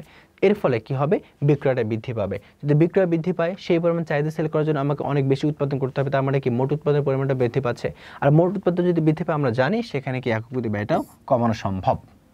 আচ্ছা, এরপরে যে উৎপাদন ব্যয় বেড়ে যায়, অর্থাৎ এই উৎপাদন বেড়ে যাওয়ার মানে কি আমাদের এই উৎপাদন ব্যয় কমানোটা হয়ে যাচ্ছে, অর্থাৎ এটার সাথে রিলেটেড। যদি উৎপাদন ব্যয়টা আমরা উৎপাদনটা আমরা কি পরিমাণটা বৃদ্ধি করতে পারি, আমার একক প্রতি যে মূল্যটা সেটা কিন্তু এক নির্দিষ্ট স্তর পর্যন্ত কমে যাবে। তারপরে হচ্ছে ক্রেতা সন্তুষ্টি অর্জন, অর্থাৎ এখানে আমরা কি দিচ্ছি যে একক প্রতি উৎপাদন ব্যয় কমানো মানে কি মূল্যটা কমে দিচ্ছে। সো যদি মূল্য কম হয় তাহলে অবশ্যই ক্রেতার সন্তুষ্ট থাকে যে আমি গুণগত মানসম্মত পাচ্ছি, বাট সেটা মূল্যটা কিন্তু খুব একটা বেশি না, রিজনেবলের মধ্যেই আছে। আর এই মুনাফা বাড়ানো মানে কি, যখন ক্রেতারা সন্তুষ্টি অর্জন করবে তার মানে কি ক্রয়ের ফলেই তো সেটা কি মানে ক্রয়ের ফলেই হচ্ছে ক্রেতার সন্তুষ্টি অর্জন করছে। সে যত পরিমাণ ক্রয় করবে উৎপাদকের প্রতিষ্ঠান তত পরিমাণ মুনাফা করবে। এই তো এগুলোকে আমরা বলতে পারি একই সাথে গুরুত্ব বলতে পারি, একই সাথে সুবিধা বলতে পারি, চাইলে একই সাথে উপকারিতাও বলতে পারি। এরপরে আসে হচ্ছে মান নির্ধারণের বিবেচ্য বিষয়। মান নির্ধারণ করতে গিয়ে কি বিষয়কে আমরা বিবেচনায় রাখতে হবে। প্রথমটি হচ্ছে আমার বাজার কি চায়, কি ধরনের মান চায়, সেই ধরনের মান আমাকে রাখতে হবে।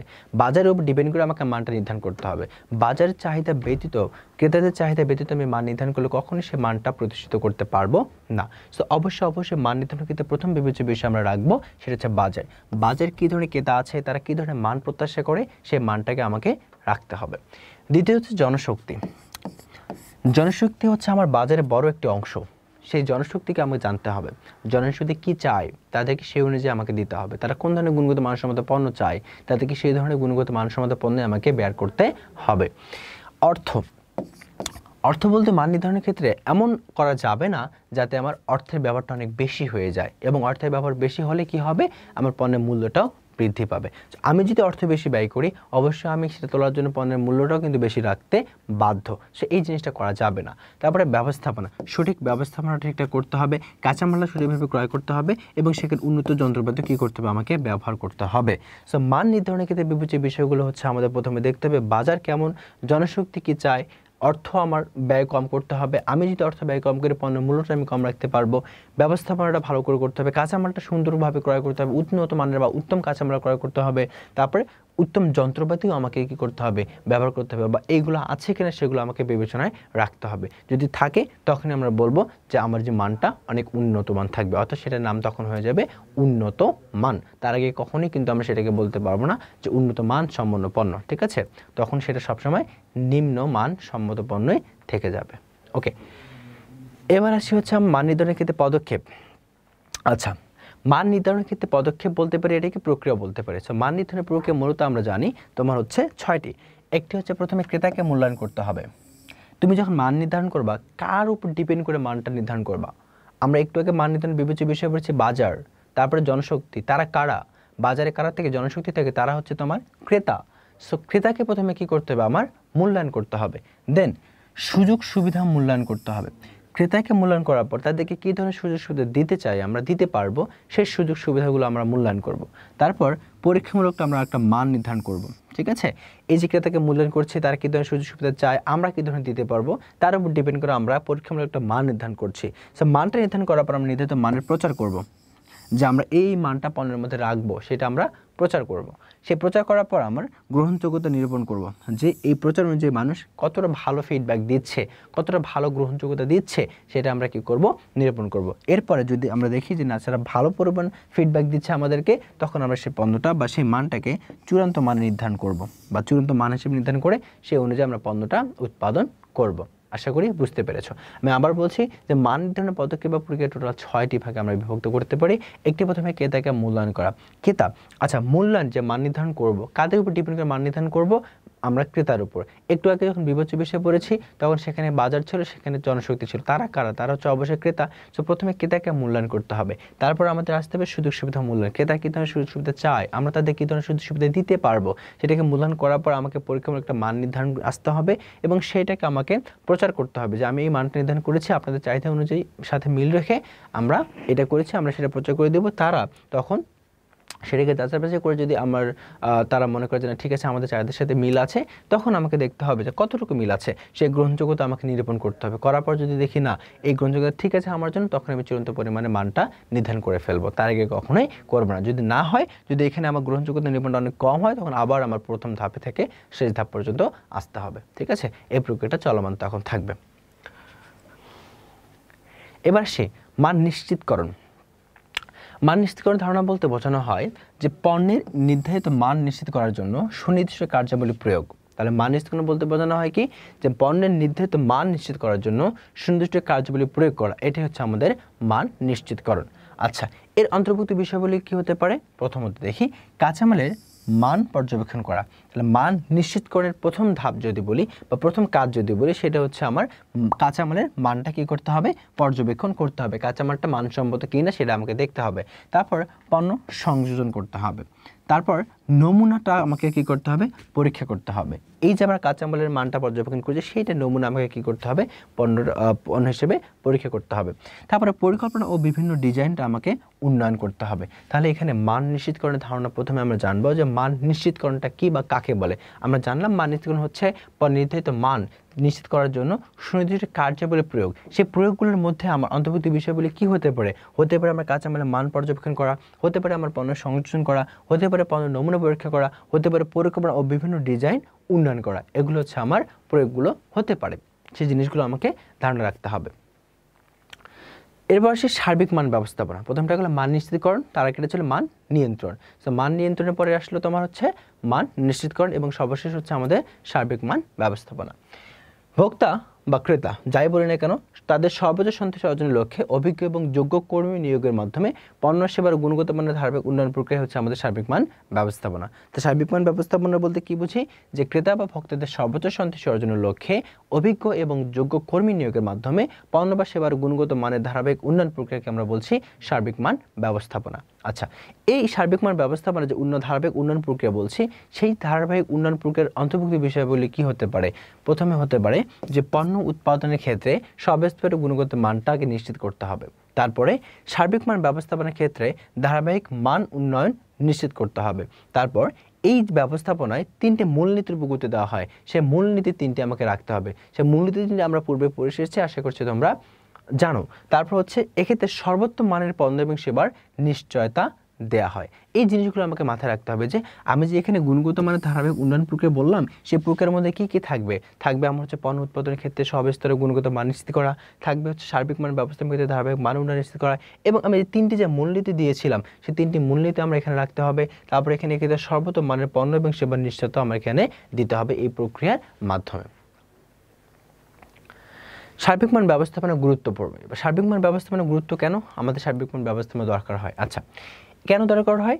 দক্ষ কর্মী নিয়োগে, আমার দক্ষ কর্মী নিয়োগে সার্বিক মান ব্যবস্থাপনা দরকার। সার্বিক মান ব্যবস্থাপনাটা মূলত তোমার মান নিয়ন্ত্রণ এবং মান নিশ্চিতকরণের একটা সংমিশ্রণ। আমি কি আবার বলছি, সার্বিক মান ব্যবস্থাপনা হচ্ছে মান নিয়ন্ত্রণ এবং মান নিশ্চিতকরণের একটা সংমিশ্রণ।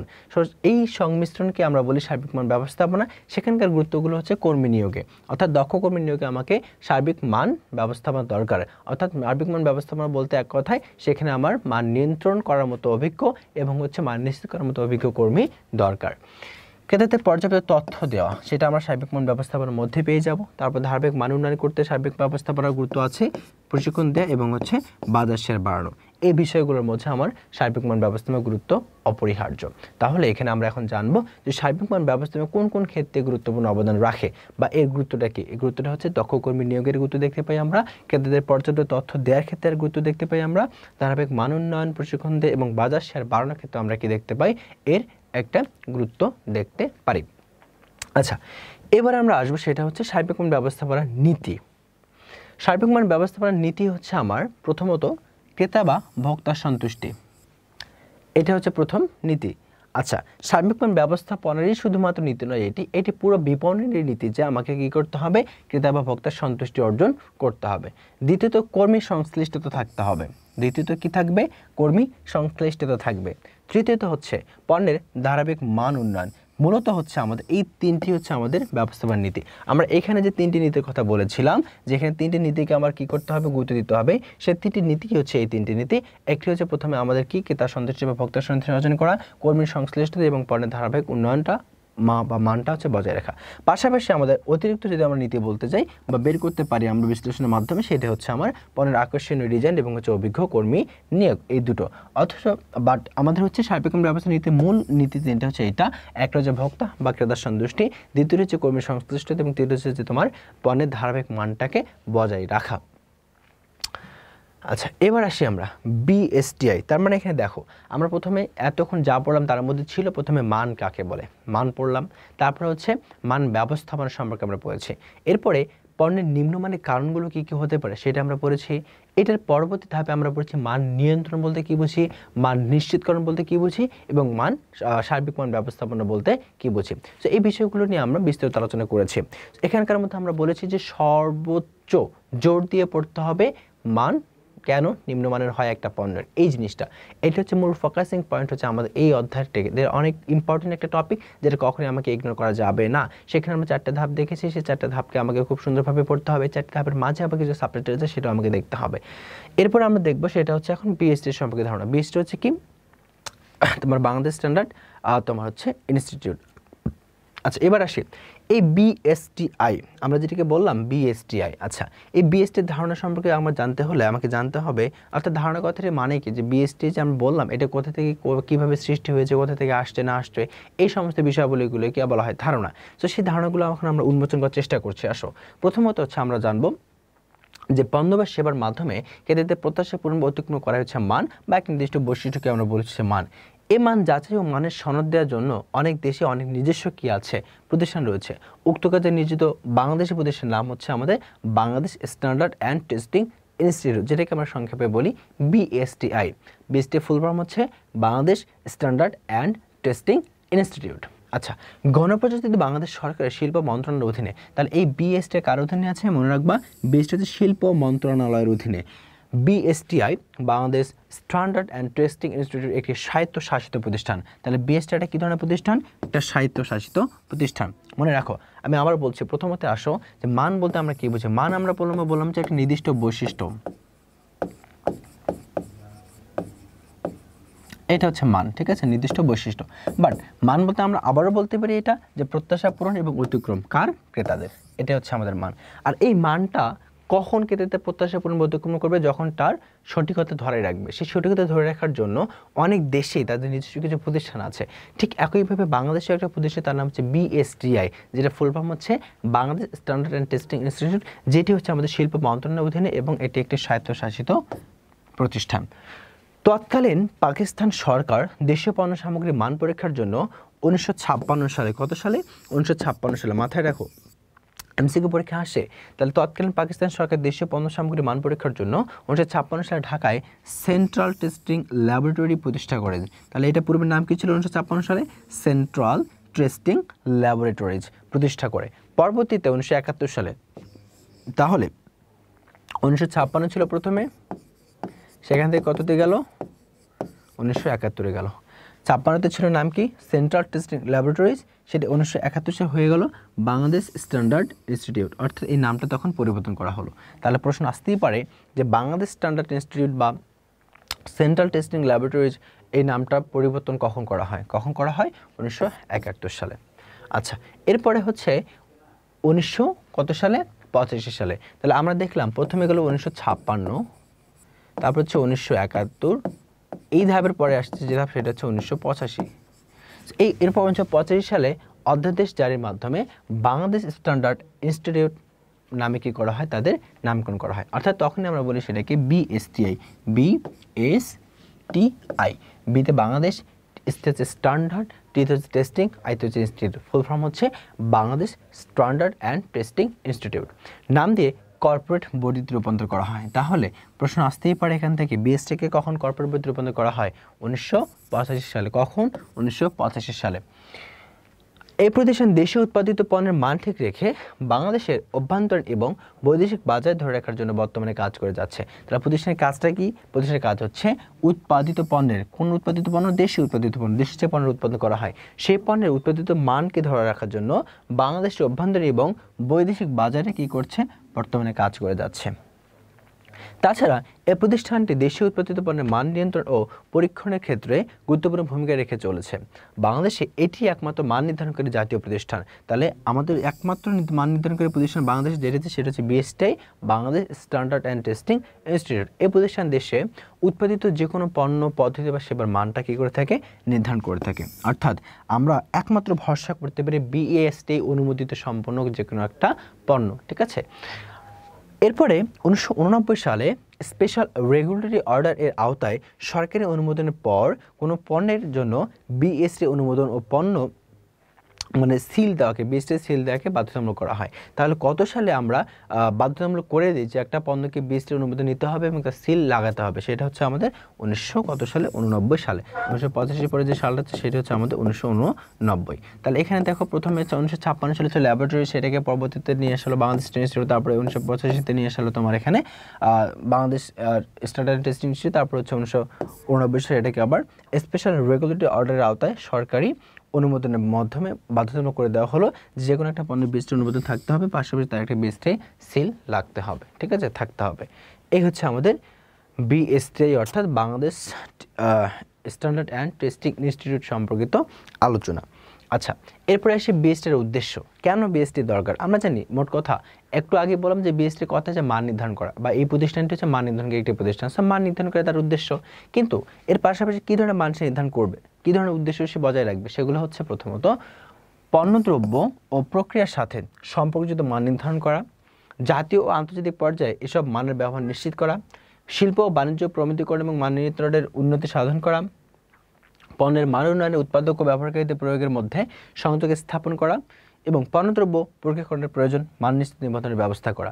তাহলে বিএসটির উদ্দেশ্যগুলো কী কী হতে পারে? একটি হচ্ছে পণ্যদ্রব্য ও প্রক্রিয়ার সাথে সম্পর্কিত মান নির্ধারণ করা, জাতীয় ও আন্তর্জাতিক পর্যায়ে এসব মানের ব্যবহার নিশ্চিত করা, শিল্প বাণিজ্য প্রমিতিকরণ বা মান নিয়ন্ত্রণ উন্নতি সাধন করা, পণ্যের মান নিয়ন্ত্রণে মান উন্নয়নে উৎপাদক ও ব্যবহারকারীদের প্রয়োগের মধ্যে সংযোগ স্থাপন করা এবং সর্বশেষ পণ্যদ্রব্য প্রক্রিয়াকরণে প্রয়োজনে মান চিহ্ন নিবন্ধনের ব্যবস্থা করা।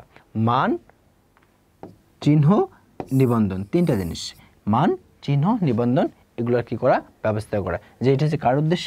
আমার বিএসটিআই এর উদ্দেশ্য, বাংলাদেশ স্ট্যান্ডার্ড অ্যান্ড টেস্টিং ইনস্টিটিউটের পারপোজ। ওকে, এবার আসি এর কার্যাবলীগুলো কী কী, বিএসটিআই কী কী কাজ করে। বিএসটিআই কার্যাবলীর মধ্যে প্রথম কাজ হচ্ছে দেশের অভ্যন্তরীণ এবং আন্তর্জাতিকভাবে কাঁচামাল, পণ্য, কাঠামো এবং সেবার মান, আকার, আকৃতি নির্ধারণ করে এবং জনগণের কাছে তাদের সাধারণ গ্রহণযোগ্যতা নিশ্চিত করে। তাহলে প্রথম কাজটা কি? দেশের অভ্যন্তরীণ এবং আন্তর্জাতিকভাবে কাঁচামাল, পণ্য, কাঠামো এবং সেবার মান, আকার, আকৃতি নির্ধারণ করে এবং জনগণের কাছে তাদের সাধারণ গ্রহণযোগ্যতা নিশ্চিতকরণ করে। দ্বিতীয় কাজ হচ্ছে পণ্যের দৈর্ঘ্য, ওজন, পরিমাণ ইত্যাদি বিষয়ে মান নির্ধারণ এবং সরকারের কাছে এই বিষয়ে সুপারিশ উপস্থাপন করে বিএসটিআই। তৃতীয় কাজ করে তারা পণ্যের মান উন্নয়ন, মান নিয়ন্ত্রণ এবং শিল্প ও বাণিজ্যের ক্ষেত্রে তা সহজীকরণ। তারপরে পণ্য উৎপাদন প্রক্রিয়া এবং কার্যক্রম পরিদর্শন, পরীক্ষণ ইত্যাদি ব্যবস্থাকরণ। স্থানীয় ভোক্তা, আমদানিকারক বা রপ্তানিকারকদের জন্য পণ্যের কাঁচামাল এবং সেবার মান সম্পর্কে সনদ দেয়া। কাঁচামাল পণ্য কার্যাবলীর মান এবং কার্যপ্রক্রিয়ার মান উন্নয়নের জন্য উৎপাদনের প্রতিটি উৎপাদনের অপচয় কমানো। কাঁচামাল পণ্য কার্যাবলীর মান এবং কার্যপ্রক্রিয়ার মান উন্নয়নের জন্য উৎপাদনের প্রতিটি উপাদানের অপচয়টা কমানো। এইসব জিনিসগুলো কারা দেখে? বিএসটিআই দেখে। এছাড়াও বাংলাদেশের স্ট্যান্ডার্ড স্পেসিফিকেশন কর্তৃক নির্ধারিত পণ্য কার্যনীতি সম্পর্কে নির্ধারিত পন্থাসমূহের বাস্তবায়ন এবং তার প্রচার করার কাজটিও করে আমাদের বিএসটিআই। বাংলাদেশ সরকারের অন্য কোনো সংস্থা কর্তৃক নির্ধারিত বা আন্তর্জাতিক সংস্থা কর্তৃক নির্ধারিত পণ্যমানের পরীক্ষাকরণ, গ্রহণ এবং পরিচিতিকরণটাও করিয়ে দেয় বিএসটিআই। দেশীয় পণ্যের মান নির্দেশ করে এবং পণ্যের উপর মান চিহ্নটাও দিয়ে দেয় হচ্ছে আমাদের বিএসটিআই। পূর্বে দেওয়া মান চিহ্ন নবায়ন, সাময়িক বাতিল বা স্থায়ীভাবে বাতিলকরণ ইত্যাদি ক্ষমতা রাখে বিএসটিআই।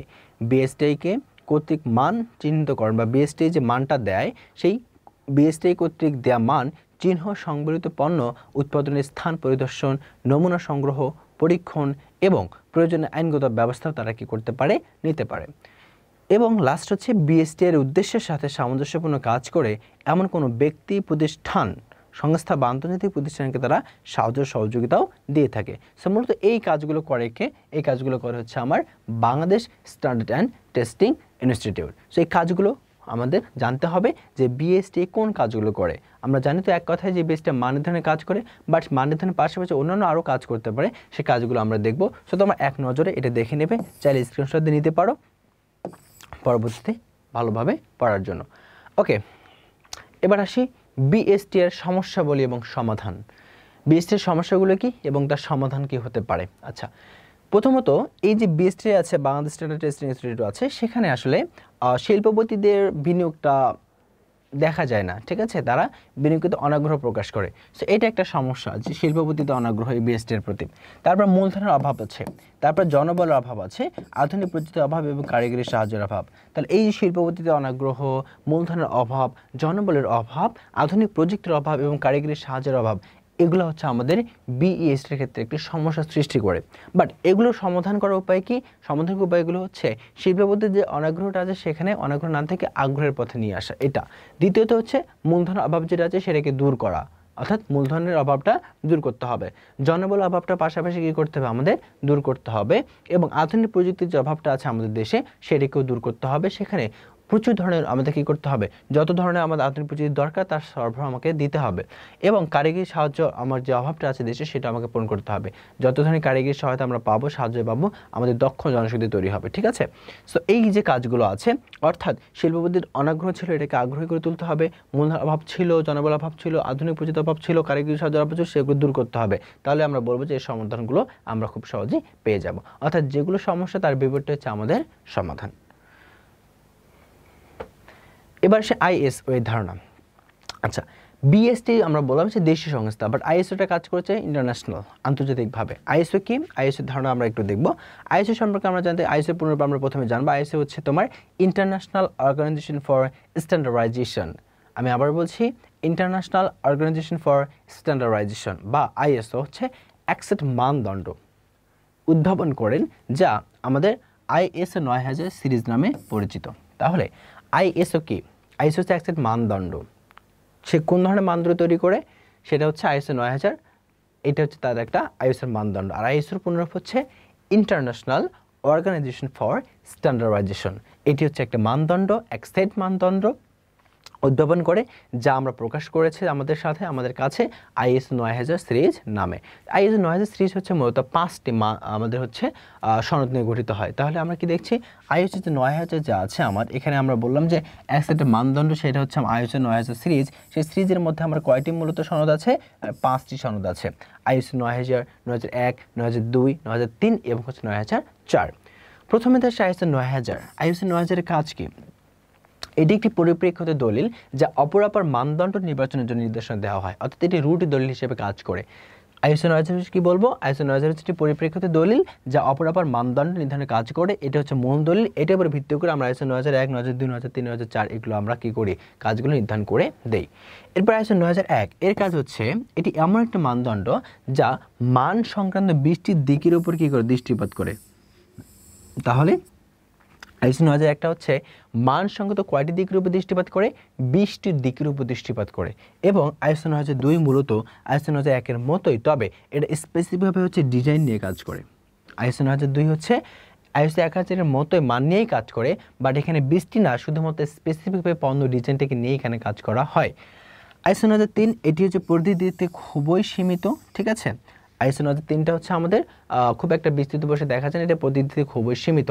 এবং আইএসও 9004টা হচ্ছে অন্যান্য মানদণ্ড ব্যাখ্যা করার ক্ষেত্রে দিক নির্দেশনা দেয়। অর্থাৎ এই যে আইএসও 9001 আছে, 9002 আছে, 9003 আছে, এদিকে কী কী মানদণ্ড আমরা দিতে পারি আরও, সেটার ব্যাখ্যা এবং তার পরিবর্তনের দিক নির্দেশনা আমাদেরকে দিয়ে থাকে হচ্ছে আইএসও 9004। সো মূলত আইএসও 9000 আমাদের সেট ছিল আইএসও 9000 সিরিজ নামে। সেখানকার মধ্যে যে 5টি ছিল, 9000, 9001, 9002, 9003, 9004, তার কাজগুলো হচ্ছে এরকম যে 9000টা হচ্ছে আমাদের একটা মূল দলিল, এটা পরিপ্রেক্ষিত একটা দলিল যার সাহায্যে অপর কাজগুলো সংগঠিত হয়। আইএসও 9000 হচ্ছে এই 20টি মানদণ্ড নিয়ে কাজ করে। আইএসও 9002 হচ্ছে মূলত কোম্পানি ডিজাইন নিয়ে কাজ করে স্পেসিফিকভাবে। আর ISO 9003 হচ্ছে পদ্ধতিতে খুবই সীমিত, এবং 9004 হচ্ছে অন্যান্য যে মানদণ্ডগুলো আছে সেগুলো ব্যাখ্যা করার ক্ষেত্রে এবং দিক নির্দেশনের ক্ষেত্রে আমাদেরকে সহায়তা করে। এছাড়াও আমাদের অন্যান্য রয়েছে, যেমন হচ্ছে ISO 14000, যা আমাদের পরিবেশ সম্পর্কিত একটি দলিল। তাহলে ISO 14000 কোন সম্পর্কিত দলিল? ISO 14 হচ্ছে পরিবেশ সম্পর্কিত একটি দলিল, যা 1996 সালে নির্ধারণ করা হয় 4টি মানদণ্ড নিয়ে। অর্থাৎ এই যে ISO 14000 সিরিজ যা আছে পরিবেশ সম্পর্কিত, সেটির কয়টি মানদণ্ড আছে? আমার 4টি মানদণ্ড বা 4টি দিক আছে। একটি হচ্ছে পরিবেশগত ব্যবস্থাপনা সিস্টেম, দ্বিতীয়টি হচ্ছে পরিবেশগত কার্যাবলী মূল্যায়ন, তৃতীয়টি হচ্ছে পরিবেশগত মোড়ক, এবং চতুর্থটি হচ্ছে পণ্যের জীবনচক্র নির্ধারণ। এই 4টি জিনিস আমরা পাবো কার মধ্যে? এই ISO 14000-এর মধ্যে, বা এই 4টি জিনিস নিয়েই গঠিত হয়েছে আমার ISO 14000 কত সালে? 1996 সালে। আচ্ছা, এবার আমরা আসি লেকচার সংশ্লিষ্ট একটা সৃজনশীল। তাহলে প্রিয় শিক্ষার্থীরা, আমি আবার বলছি, আমরা এই অধ্যায়ে কি কি পড়েছি? এই অধ্যায়ে প্রথমে পড়েছি মান কি, তারপরে মান ব্যবস্থাপনা, তারপরে আমরা দেখেছি তোমার মান কেন নিম্নমানের হয়, পণ্য মান কেন নিম্নমানের হয় সেটি, তারপরে আমরা দেখেছি তোমার মান নিয়ন্ত্রণ, মান নিশ্চিতকরণ, সার্বিক মান ব্যবস্থাপনা, তারপরে BSTI ISO। ঠিক আছে, এই জিনিসগুলোর মধ্যে সবথেকে বেশি টপিক ইম্পর্টেন্ট আমি বলেছি কোনটা? কেন পণ্যের মান নিম্ন হয়, তার কারণগুলো কী কী। এই জিনিসটা তোমরা খুব সুন্দর করে একটু হাইলাইট করে পড়বা, মাথায় রেখে খুব গুরুত্ব সহকারে পড়বা। সো এবার আসি, আমরা যে এই অধ্যায়ে যে বেসিক আলোচনাগুলো করলাম তার ভিত্তি দেখে আমরা কোনো সৃজনশীলে সমাধান করতে পারি কিনা ইজি ওয়েতে। আমরা এখানে একটি লেকচার সংশ্লিষ্ট ম্যাথের বা সৃজনশীল আমরা একটি সৃজনশীল দাঁড় করেছি, যেটা তোমাদের বোর্ড পরিবর্তিত একটি প্রশ্ন। সো দেখি আমরা একটু পড়ার চেষ্টা করছি। মিস শ্রাবণী একটি কারখানায় তৈরি পোশাক ডিজাইনার। পোশাকের ডিজাইন উন্নত এবং আকর্ষণীয় করার জন্য তিনি সর্বদা ব্যস্ত থাকেন। এতে কোনো ত্রুটি দেখা দিলে তা পুনরায় প্রক্রিয়াজাতকরণের মাধ্যমে উন্নত মানের পোশাকে রূপান্তর করেন, ফলে তার বেশ কিছু অর্থ ব্যয় হয়। তবে তিনি এখানে দেখো একটু খেয়াল করার বিষয় আছে, ত্রুটি দেখা দিলে তা পুনরায় প্রক্রিয়াজাতকরণের মাধ্যমে উন্নত মানের পোশাক রূপান্তর করেন, ফলে তার বেশ কিছু কি হয়? আমার ব্যয় হয়। তবে তিনি মনে করেন যে মানসম্মত পোশাক সরবরাহের মাধ্যমে ক্রেতার সঙ্গে অর্জনে সক্ষম হলে প্রতিষ্ঠানমূলক বাজারে টিকে থাকা যাবে। আচ্ছা, গ নম্বরে বলেছে যে উদ্দীপকে পণ্য রূপান্তরজনিত ব্যয় কোন ধরনের ব্যয়ের মধ্যে পড়ে? তাহলে একটু লক্ষ্য করো সে কি কাজ করছে। সে প্রথমে ত্রুটি দেখা দিচ্ছে, ত্রুটি দেখা দিলে আমরা যে ত্রুটির কথা চিন্তা করি সেটা তো নিবারণ ব্যয়ের মধ্যে যায়, বাট তারপরও সে অনেক কাজ করেছে। ত্রুটি দেখা দেওয়ার পর সে পুনরায় প্রক্রিয়াজাতকরণের মাধ্যমে উন্নত মানের পোশাকে রূপান্তর করেছে। তাহলে আমাকে এখানে প্রশ্ন বলেছে যে কোন ধরনের রূপান্তরজনিত ব্যয় সৃষ্টি করেছে। তাহলে এটা আমরা বলতে পারি তার পণ্যটা কি ছিল? ত্রুটিপূর্ণ ছিল। সেটা হচ্ছে আমাদের উৎপাদন ক্ষতি, সেটাকে সে কী করেছে? আবার পুনর্কার্যের মাধ্যমে তোমার হচ্ছে পুনরায় তৈরি করেছে। তার মানে এই যে পুনর্কার্য বিষয়টা সেটা কার মধ্যে যায়? সেটা হচ্ছে আমাদের অভ্যন্তরীণ ব্যর্থতা ব্যয়ের মধ্যে যায়। আমরা জানি যে অভ্যন্তরীণ ব্যর্থতা ব্যয়ের মধ্যে দুটি কাজ ছিল, একটা উৎপাদন ক্ষতি, একটা হচ্ছে পুনর্কার্য। যে এই পুনর্কার্যটা কার মধ্যে যাচ্ছে আমাদের, বা কার সাথে যাচ্ছে? অভ্যন্তরীণ ব্যর্থতা ব্যয়ের সাথে যাচ্ছে। সেটা আমরা লিখে দিয়ে বাকিটুকু আমরা কি করব? আলোচনা করব। তাহলে আমাকে এখানে যে জানতে চেয়েছে যে উদ্দীপকে পণ্য রূপান্তরজনিত ব্যয় কোন ধরনের ব্যয়, তাই এটা কোন ধরনের ব্যয়ের সাথে যাচ্ছে? আমার হচ্ছে অভ্যন্তরীণ ব্যর্থতা ব্যয়ের সাথে যাচ্ছে। কেননা আমরা এখানে দেখতেই পাচ্ছি যে এখানে কি হচ্ছে, তোমার ত্রুটি দেখা দেওয়ার পরেও তা কি হচ্ছে? পুনরায় প্রক্রিয়াজাত মানে কি? পুনরায় প্রক্রিয়াজাত কথা হচ্ছে পুনর্কার্য। পুনর্কার্য এক কথা শেষ, যে পুনরায় প্রক্রিয়াজাতকরণ মানে কি? পুনর্কার্য। পুনর্কার্য কার মধ্যে যায়? অভ্যন্তরীণ ব্যর্থতার মধ্যে যায়। শেষ। এরপরে আসো যে প্রতিযোগিতামূলক বাজারে টিকে থাকার জন্য মিস শ্রাবণীর যুক্তির সাথে তুমি কি একমত? মিস শ্রাবণী কি যুক্তি দিয়েছে? সে বলেছে যে মানসম্মত পোশাক সরবরাহের মাধ্যমে ক্রেতার সন্তুষ্টি অর্জনে সক্ষম হলে প্রতিযোগিতামূলক বাজারে টিকে থাকা যাবে। অবশ্যই, কেননা আমরা জানি যে বিপণনের প্রধান উদ্দেশ্য ক্রেতার সন্তুষ্টি অর্জন করা। আমি যদি ক্রেতার সন্তুষ্টি অর্জন করতে পারি, অবশ্যই আমি প্রতিযোগিতার বাজারে টিকে থাকতে পারবো। সো অবশ্যই তার সাথে আমরা একমত হব, তার সাথে দ্বিমত করার কোনো প্রশ্নে আসে না। এই হচ্ছে আমাদের সৃজনশীল। অর্থাৎ এই অধ্যায় থেকে আমাদের এই ধরনের প্রশ্ন এসে থাকে, এবং সব থেকে ফোকাসিং পয়েন্ট যেটা বলেছিলাম আমরা, কেন পণ্য নিম্নমানের হয়, সেখান থেকে আমাদের প্রশ্ন এসে থাকে গ নাম্বারে, এবং তার প্রেক্ষিতে ঘ নাম্বার একটা থেকে থাকে, যেটা আমরা হচ্ছে পাশাপাশি পেয়ে যাব। সো প্রিয় শিক্ষার্থীরা, এই ছিল আজকে আমাদের লেকচার। তোমরা আশা করি এনজয় করেছো। ইনশাআল্লাহ পরবর্তী কোনো লেকচারে তোমাদের সামনে আবার হাজির হব। সে পর্যন্ত তোমরা সুস্থ থাকো, ভালো থাকো এবং আমাদের সাথেই থাকো। আল্লাহ হাফেজ।